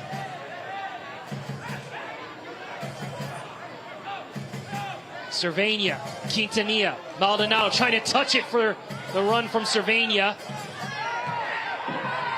Quintanilla thought he was fouled as he went down. John Bradford looking for an explanation. But play is allowed to continue. No foul called by referee John Matto. Perez. Alcock. Driving down the side, cuts it in. Was looking for Anderson. Tingy able to prevent the corner kick. It's going to be a throw for North Carolina. And now it will allow the substitutions to come in as Ahmad Alcock will come out, as well as Jason Quintanilla. Both attacking players for me. Brian had good games. Alcock, probably one of his best performances for me. He's really shown responsibility and trying to take the ball, win a number of key headers, and he was the one that created that really good chance for Alex Anderson Jr. On the other hand, Jason Quintanilla, 18-year-old, he grew up here playing for the Del Sol program with Ramon Sr. Gallardo. And he recruited to play at Charlotte at U15, and he returned back to NCFC at U18. So real talent, and today I was really impressed with him. His first start for the club, and did not look out of place. Showed great character and confidence on the ball. I was excited to see him play, and he didn't disappoint, Brian. North Carolina still on the ball here in the 70th minute as they are up a man, looking to find Anderson. It falls to Conway, lays it off to Malou, took a deflection, and it is going to be a corner kick for North Carolina. It's going to be a long 20 minutes or so for Loudoun here if it continues like this.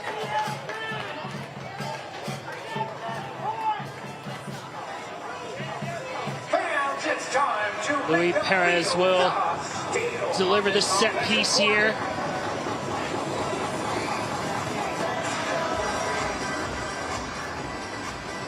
Man-on-man defense. It's towards the near post. A lot of tussle in the box. Below, able to get it.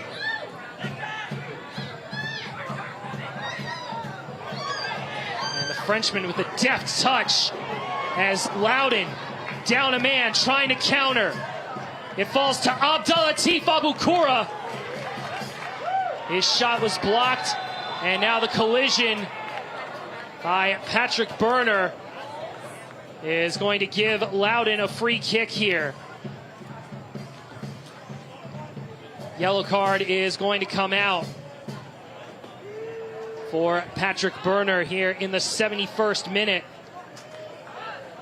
as the man from Martinique trying to win it back for his side. Ben Mines got the touch first. Yeah, painful one for Mines. It's only been in the game a matter of minutes, and it's clattered right on the ankles. It's going to be a yellow card all day long. I don't think there's any malice from Berner there, but just mistimed the challenge. But there you could see on the break the threat that Loudoun do pose when they can play through the lines quickly and combine. It's that risk versus reward, though, because at times that's what's gotten them into trouble going the other way. But the lack of a target man, and a lot of industrious players, they have to try and play.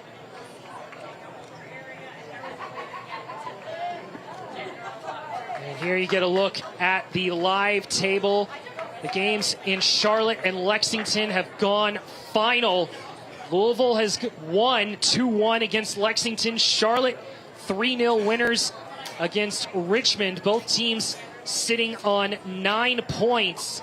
But Loudoun still atop with the 1-0 lead. And as we said at the Open, if they are able to get a result, a win or a draw, that will be enough, because they have the tiebreaker over both of those two sides, as North Carolina is going to make a change, as Malou is going to come out and Finn Sundstrom is going to come in.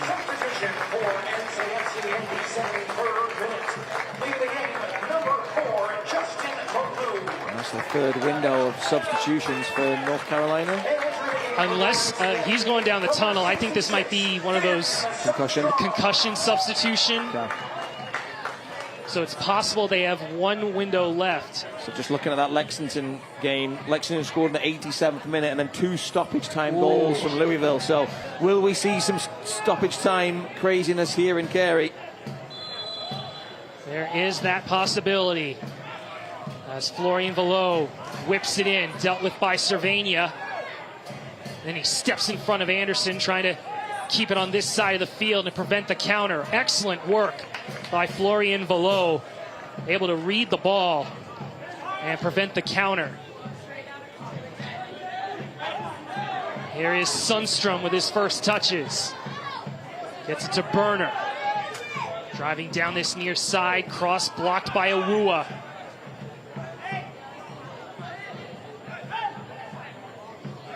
And now Loudoun trying to calmly play the transition game. They're able to move it down the field, down a man. I wonder at what point does... We saw North Carolina's urgency early in the second half. Haven't been able to capitalize since the red card, as Below trying to slip it for Mines. Abukura and Skundrich keep it alive for Loudoun. Here's McCabe. Mines quickly marked by Sundstrom. And the teenager able to get the whistle. Good spell for Loudoun, though. They just waited that initial period where Alex Anderson Jr. just seemed to be running riot and creating chances, getting on the end of things. Ryan Jack now able to get a breather, and Loudoun connecting those passes and looking like they can potentially see out this 1-goal lead.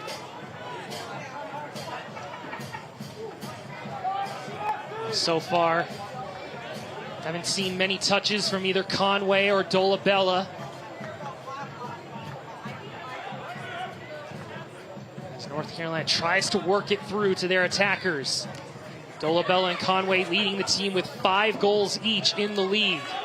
Sundstrom trying to chip it towards Conway. best chance of the night for North Carolina. Evan Conway almost tying this game up. And what a ball from the youngster Finn Sundstrom. Just whips it into a delicious area, and then you find your top goal scorer on the 6-yard box. He has to hit the target there at the very least. You expect more from Evan Conway. Experienced goal scorer at the championship level. Big chance goes awry. We have entered the second half hydration break as Loudoun United keeping this 1-0 lead on North Carolina FC.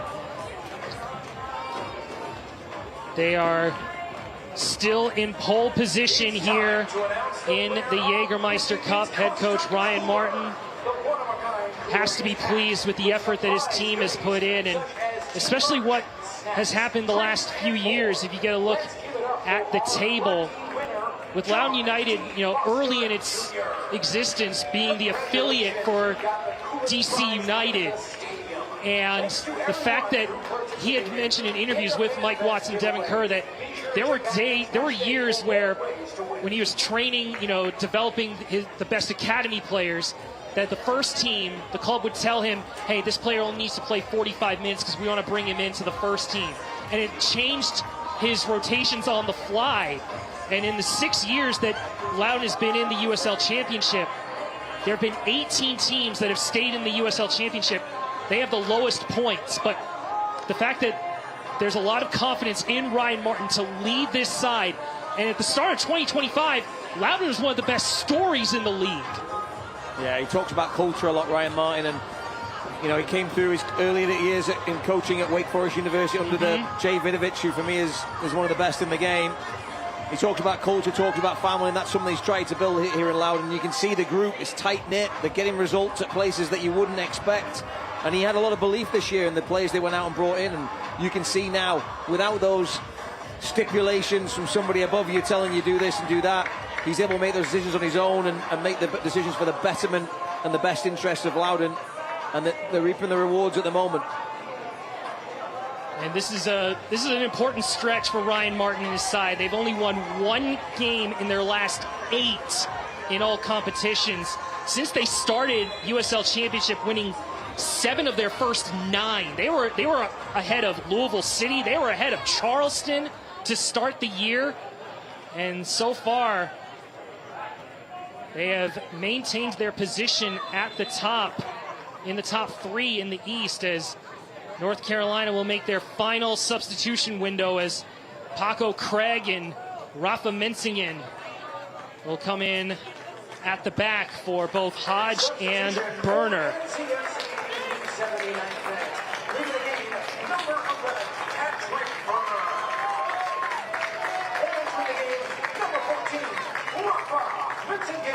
So John Bradford has made all his substitutions. It's now or never with these 11 men in the last 12 minutes plus stoppage time. Entering the game for NCFC, number 5, Paco Craig.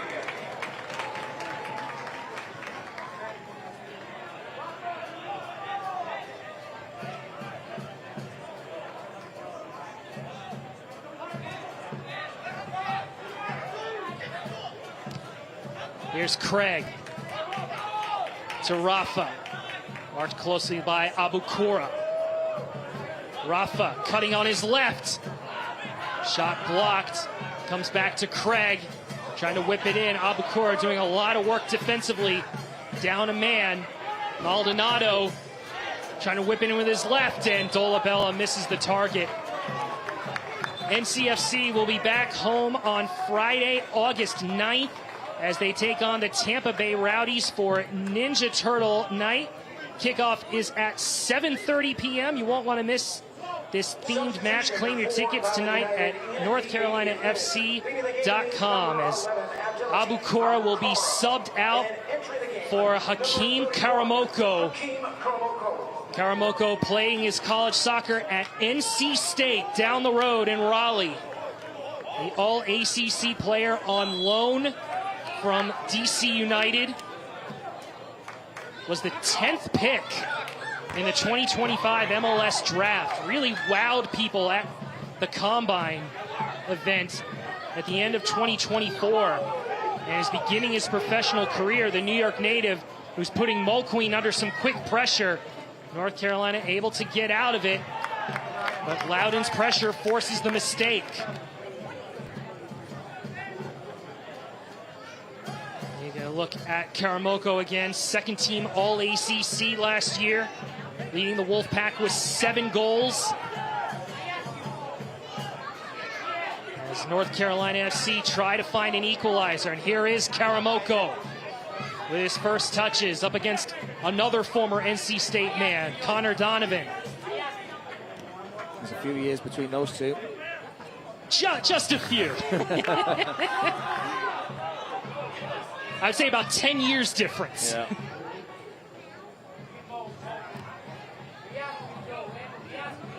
Just under 10 minutes remaining here in normal time. If this game does end in a draw after the 90 minutes, we will go to a penalty shootout. Loudoun United will take whatever result comes their way as long as it's not a loss. A loss would mean that Louisville City would win Group 5 here in the Jägermeister Cup. Because Louisville has a tiebreaker over Charlotte as Maldonado's chance goes wayward and Olex Anderson can't track it down. A little surprised John Bradford maybe hasn't sacrificed one of those centre-backs. It's one of those sticker twist moments, Brian. Do you leave yourself a little bit more exposed on the counter-attack to get an extra body into the attack? Or do you just try and lock in here, attack versus defence, and try and hope that somebody can fashion a good chance? But great little ball there from Connor Donovan into the fresh Rafa Mensingen.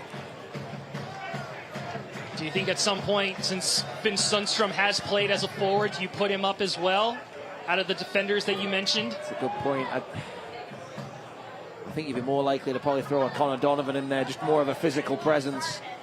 Maybe use the athleticism of Finn to cover the space at the back, because Connor's been on for the full 90 minutes, and the last thing you want to do is go on a foot race on a half a pitch against Karamoko.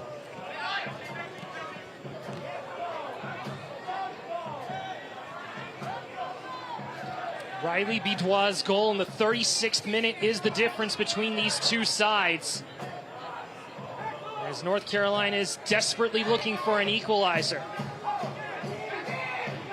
Here in round 4 of the group stage in the Jägermeister Cup.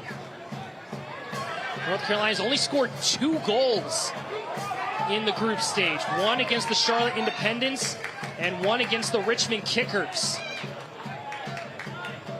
They played a lot of methodical, tactical games in the group stage.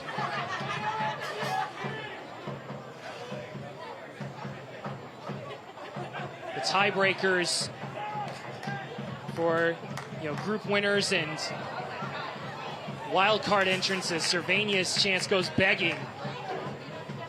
Falls on goals, because that's what the Jägermeister Cup, they want teams to score goals, and with North Carolina playing differently, trying to win games instead of score goals, it's kind of put them on the back burner in this in the first year of this competition. Frustrating evening for John Bradford there. Ryan Jack gets to run the clock down a little bit more, take his time on this goal kick.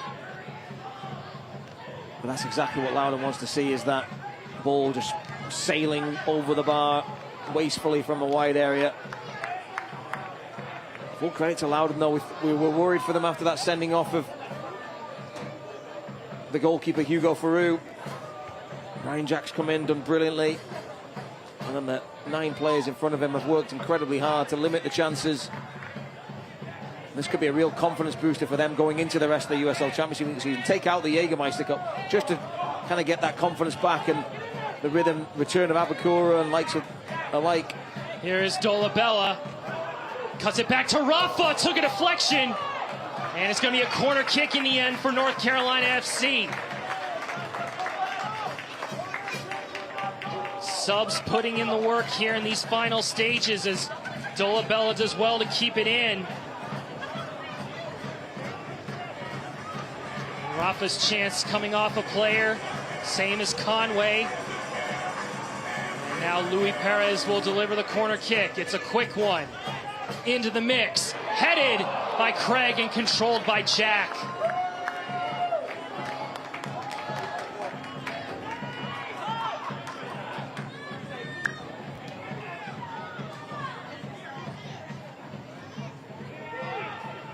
Mines was in an offside position as it comes back to Trevor Mulqueen.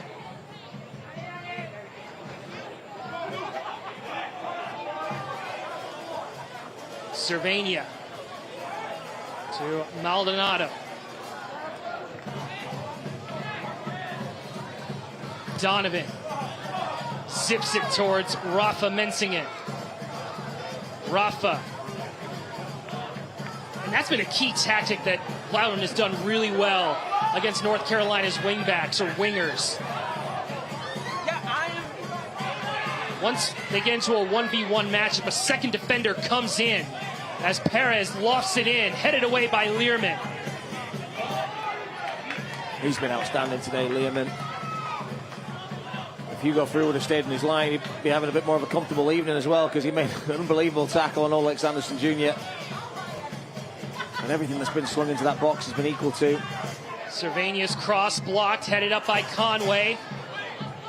Cleared out by Awua. Only as far as Craig, keeping it on this side of the pitch. 87th minute, Cervania to Maldonado. Cervania whips this in, and it was touched by McCabe. Corner kick.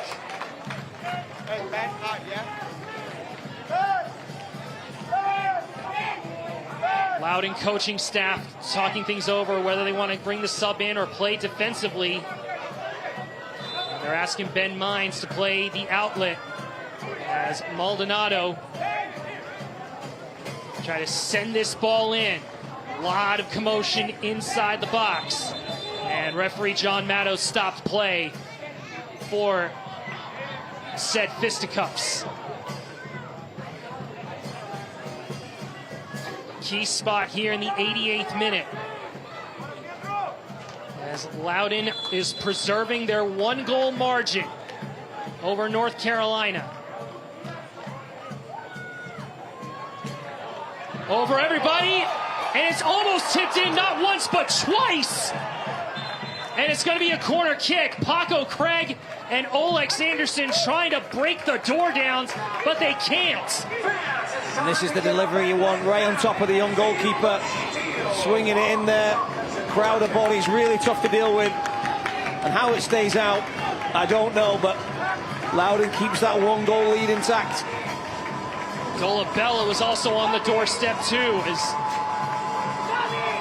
another corner kick coming in for North Carolina. Louis Perez trying to whip this in. Out by Loudoun. Rafa trying to keep it alive. Below, able to track it down. And Mines gets the foul. And it will allow Loudoun United to make a change as Tommy McCabe is going to come out. And Moses Nyman is going to come in. McCabe, the former North Carolina player, coming back to play in Cary.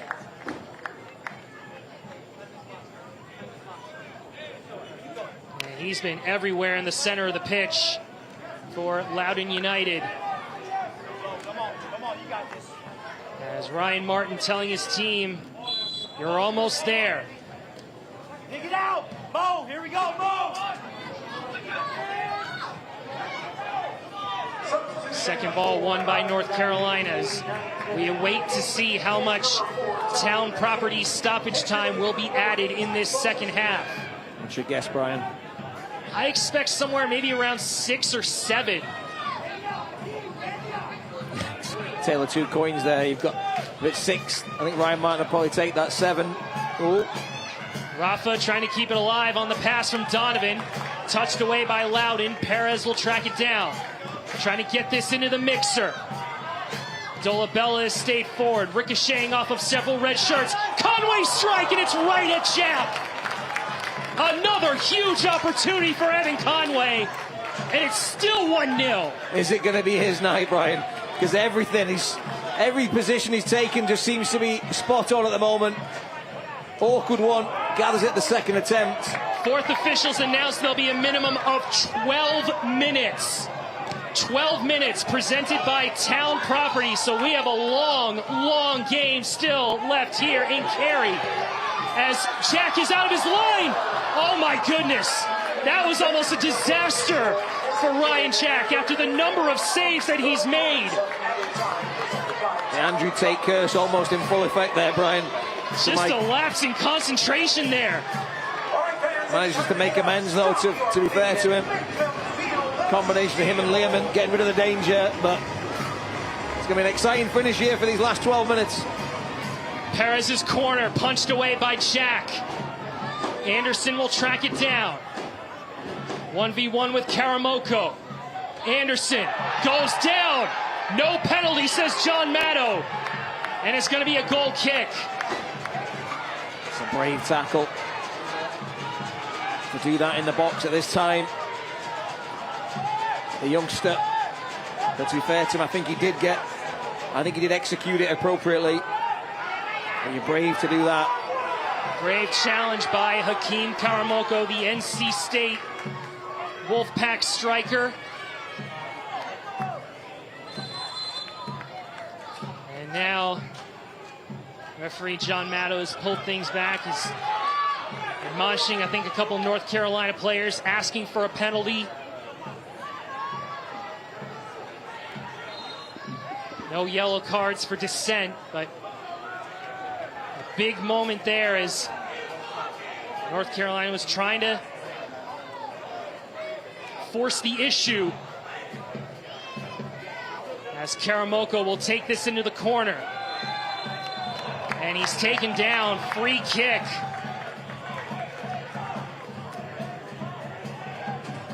Boot into the leg of Hakeem Karamoko. It's going to take more time off the clock, but 12 minutes is a lifetime of time added on here, presented by Town Properties. Both teams have used all their substitution windows. And we might see that scrappiness come back, which would mean possible addition of yellow cards as North Carolina able to get it out of the corner, but Nyman collects the second ball. Sliding it to Velo. Keeps it against Craig.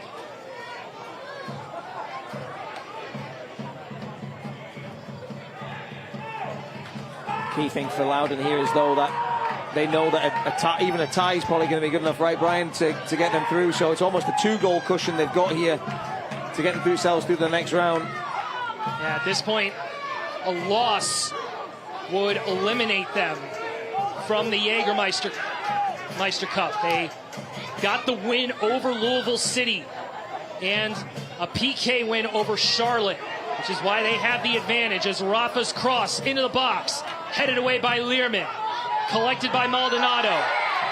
Free kick coming up as Maldonado used his body to shield off the Loudoun defender and get the whistle here in the 4th minute of added time.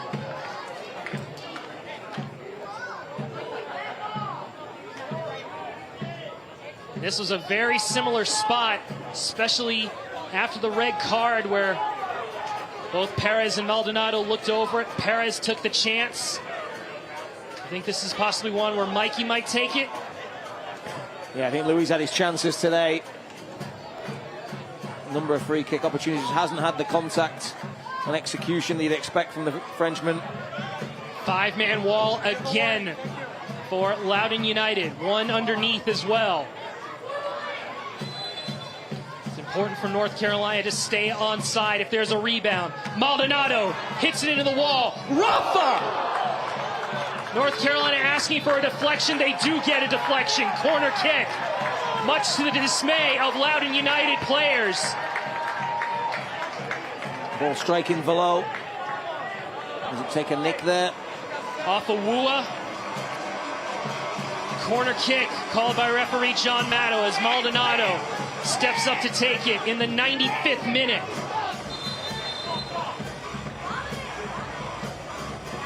Play stopped yet again as a lot of tussling and tugging, especially around that near post. Ryan Jack, the goalkeeper for Loudoun, fighting for his position as he has made some splendid saves in for Peru, and Loudoun gets the benefit of the whistle.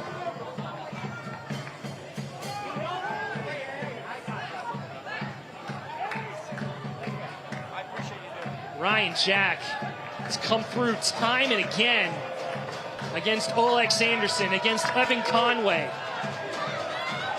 and is doing his darndest to preserve this clean sheet.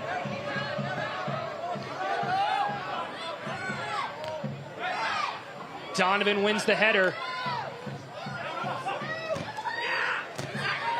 Big fight for the second ball.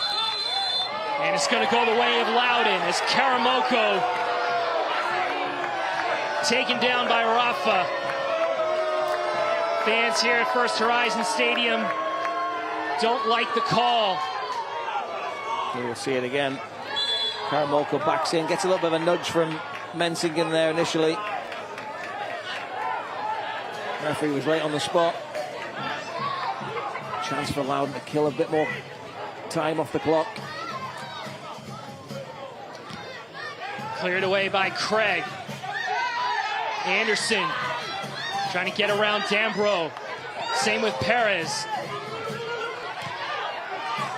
A lot of aggressive defending by Loudoun as Rafa slips it to Anderson. Cut into the middle. And Skundrich does enough. But it went off a Loudoun player last. As Skundrich did everything he can to try to clear it. Came off of Rafa, came off a Loudoun player, and it's a corner kick here in the 98th minute. This is all about Mensingen endeavour here. Just sees the loose ball and ploughs in there. Oh yeah, it does take a touch there off Dambro. Quick corner. Conway's header. Cleared away by Awua. North Carolina getting on with it. Here in the 8th minute of added time. Maldonado to the far post. And it's too far for Olex Anderson to bring it back into the mixer. Crosses have been just a little off for John Bradford's side. Only a couple of big chances on those crosses.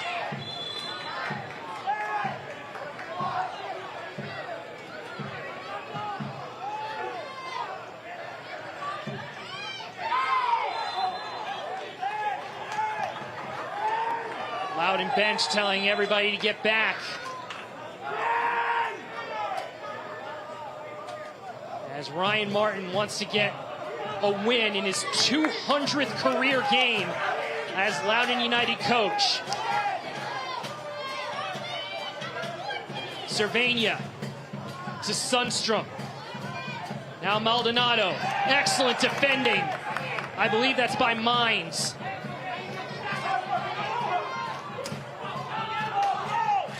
Cervania and Craig, several bodies in the box just in front of the 18.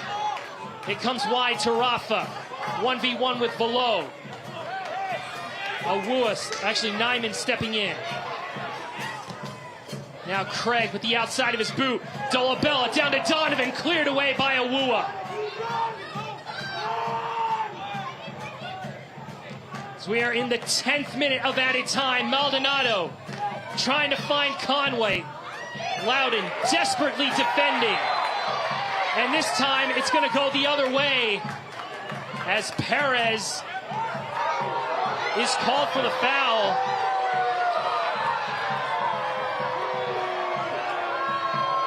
Much to the dismay of John Bradford. I think it's this initial sort of lunge in from Louis.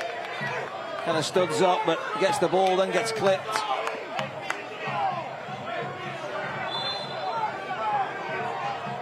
A little unsure if referee John Matto was going to pull out a yellow for a possible simulation, but it may have been for the challenge earlier as Craig goes over the top of Karamoko.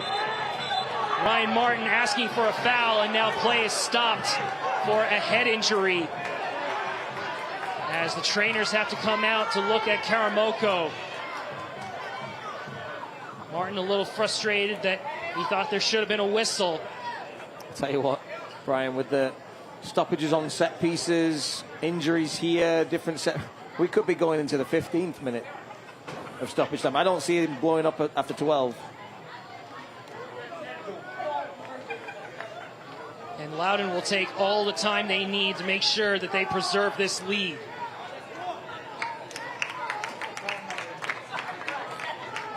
They have defended admirably since Hugo Farou's red card in the 53rd minute, being down a man for over 45 minutes. And North Carolina, unfortunately, has not been that dangerous in front of goal. They haven't peppered Ryan Jack with high-quality opportunities. They've been good half chances, but nothing that dangerous. Pretty much routine saves for him. He's been well positioned. He's done everything that's asked of him, but he's not had to do anything extraordinary. But for your first start, or well, not first start, your first minutes in the team as a rookie, he's done everything asked of him. Concussion substitution here for Loudoun United, as Alex Nagy is going to come in for Hakeem Karamoko. The sub for the sub here in the 102nd minute. Substitution for Loudoun United during added time. Leading the game is number 31. Got to get some jewelry off of him. Number 13, Alex. This type of stuff that drives coaches bonkers right there. It's not a fashion contest, is it, Brian? No, it's not. Because you can see some referees saying, let's play, you know. One player's off, it's your fault. Mulqueen sends it long. Headed away by Loudoun. We have had the 12 minutes, and all eyes will now be on referee John Maddow's whistle. See how much further will be added on as Maldonado whips this in. Perez! Oh my goodness! What a strike!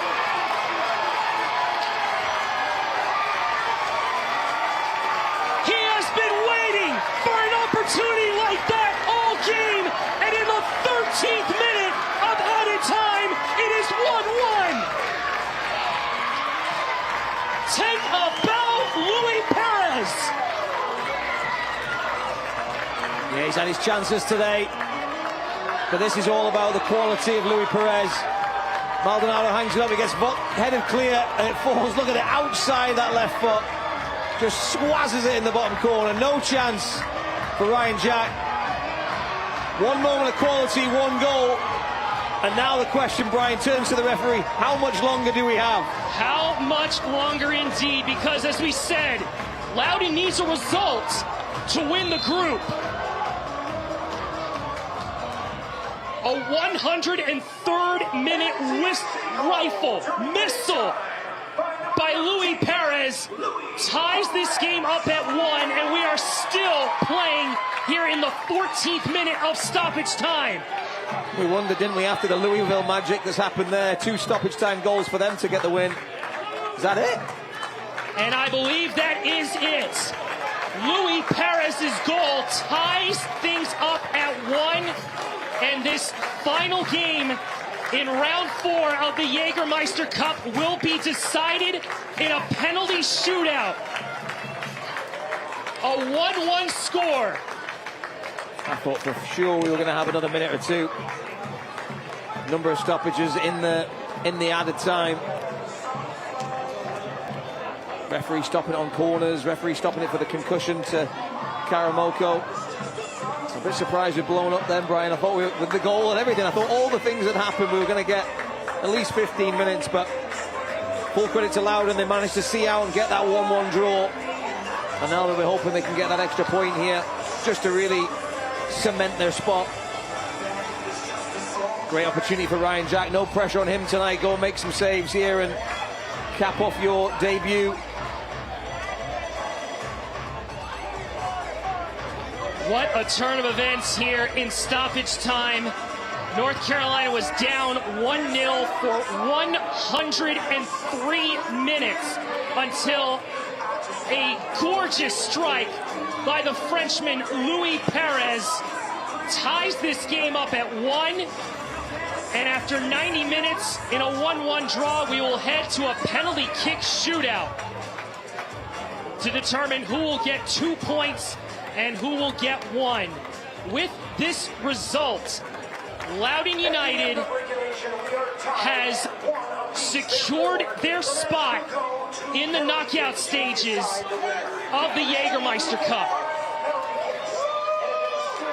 Even if they lose this shootout, they have the tiebreaker over both Louisville City and Charlotte. So they are going to the quarterfinals. This penalty shootout now is all about pride. And for the players, it puts them into the right mindset of the postseason. Because in the playoffs, both in the USL Championship and in USL League One, games that are tied after 120 minutes go to penalty shootouts. And Sean Bradford and this North Carolina FC team knows it well. The last penalty shootout they were in was in the 2023 League One final against the Independents, a shootout that they won in front of thousands of fans here at First Horizon Stadium. Yeah. No better memories for North Carolina fans than that, winning their first title. And they'll be hoping that this is just the warm-up to maybe an even bigger penalty shootout later in the season. All smiles here. North Carolina getting that equalizer late on.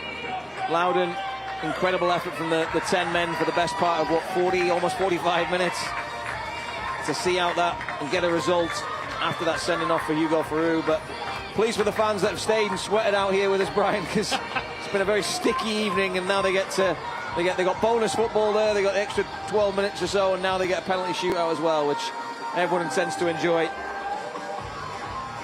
We want to thank our entire crew: Larry McLean, Dan Bentley, Savannah Revel, Noah Seidenberg, who have braved the heat with us. Also our spectacular crew in the truck. As we get set for this penalty shootout, Ryan Jack and Trevor Mulqueen, the two goalkeepers in this shootout. And it looks like North Carolina is going to be going first. And stepping up is Louis Perez.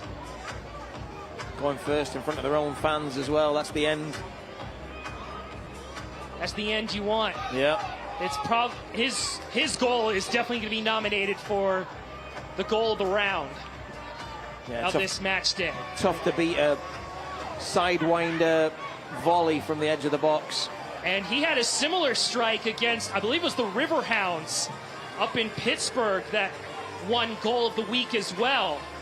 Kind of with that same mentality, just hitting it on the half volley or on the volley, rifling the net. He's got that, the technique. He's got technique in abundance, Louis Perez. That left foot, I keep saying, every time he hits, I expect it to just fly in the top corner, so I'm always disappointed. He had a glimpse of it in the first half of this game. And now the Frenchman, who just became a father earlier this year, steps up against the 21-year-old Ryan Jack to begin the penalty shootout. Confident penalty, and North Carolina is up on top early on. And he was one of those players that took a penalty in that 2023 USL League One final, and he scored that day and he scores again today. That left foot sends the keeper the wrong way, whips it in the corner.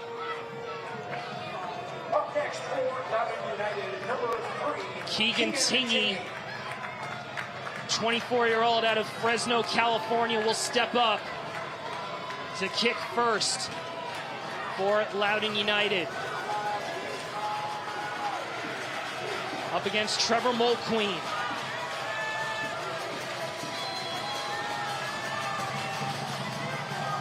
In front of the Oak City supporters.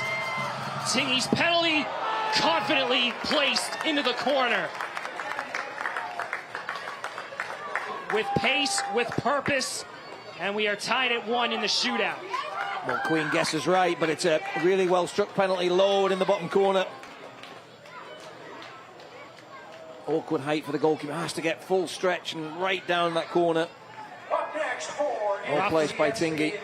Rafa Mensingen up next. The Brazilian coming off the bench in this fixture. Very lively down this right-hand side. Up against Jack. Just over the reach, and it's 2-1.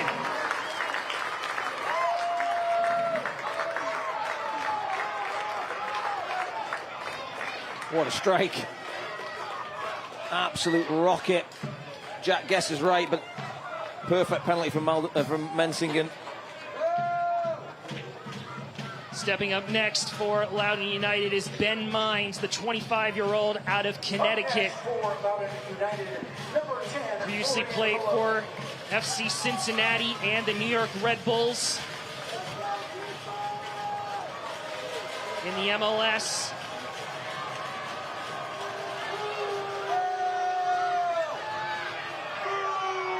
Trying to adjust the ball on the spot. As Mulqueen stands on his line. And he missed it! Skims that strike wide. And North Carolina now has the advantage after 2 rounds of penalties. And he just scuffs it.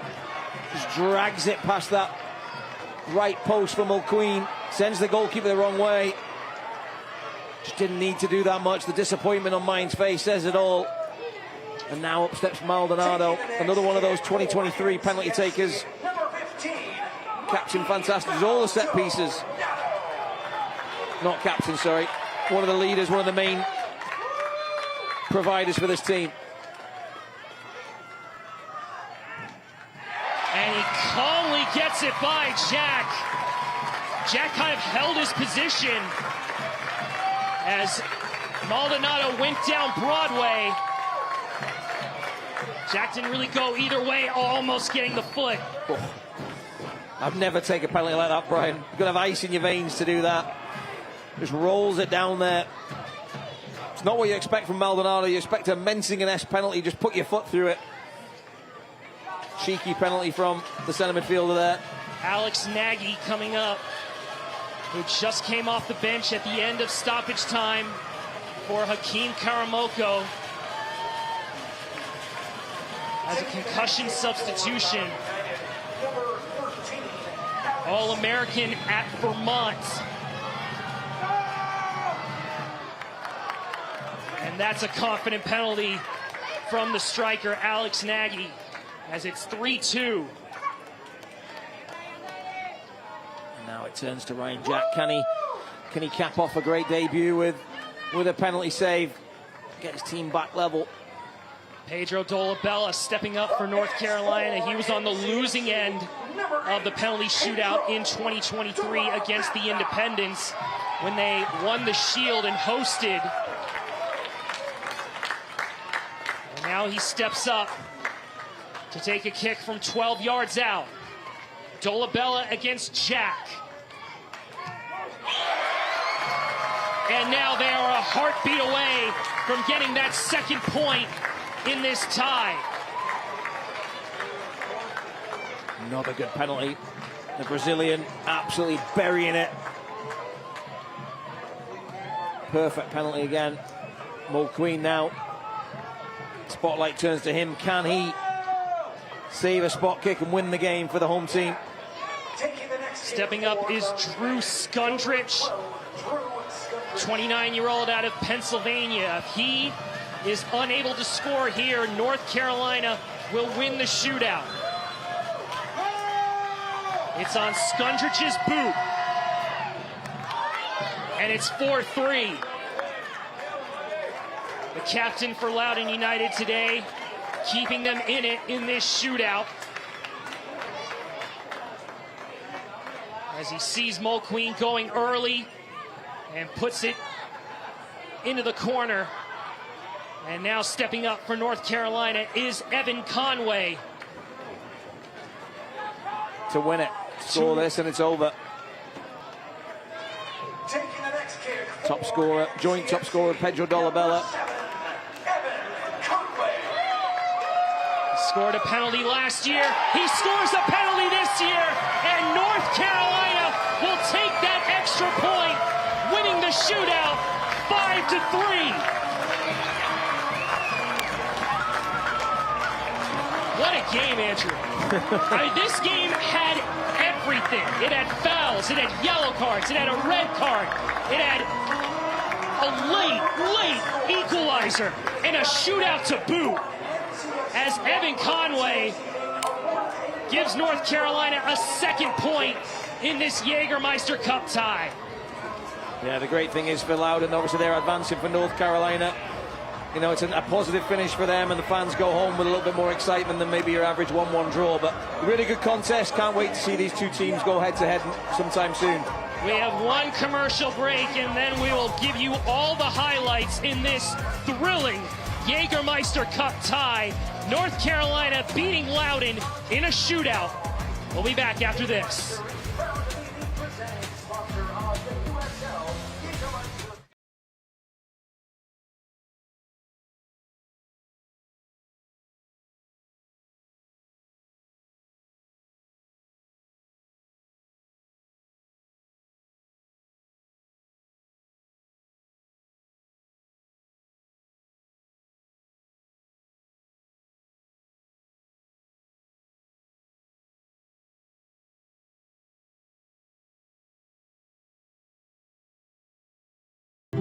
With a family like that to take care of, the two of you have your hands full. At WakeMed Urgent Care, we're everywhere you are, so getting the care they need when they need it couldn't be more convenient. Soccer star? Easy. Kids? Covered. The twins? Done. Aches and pains? Virtual urgent care to the rescue. So download the WakeMed All Access app today and take care of everyone in the family, including the two of you.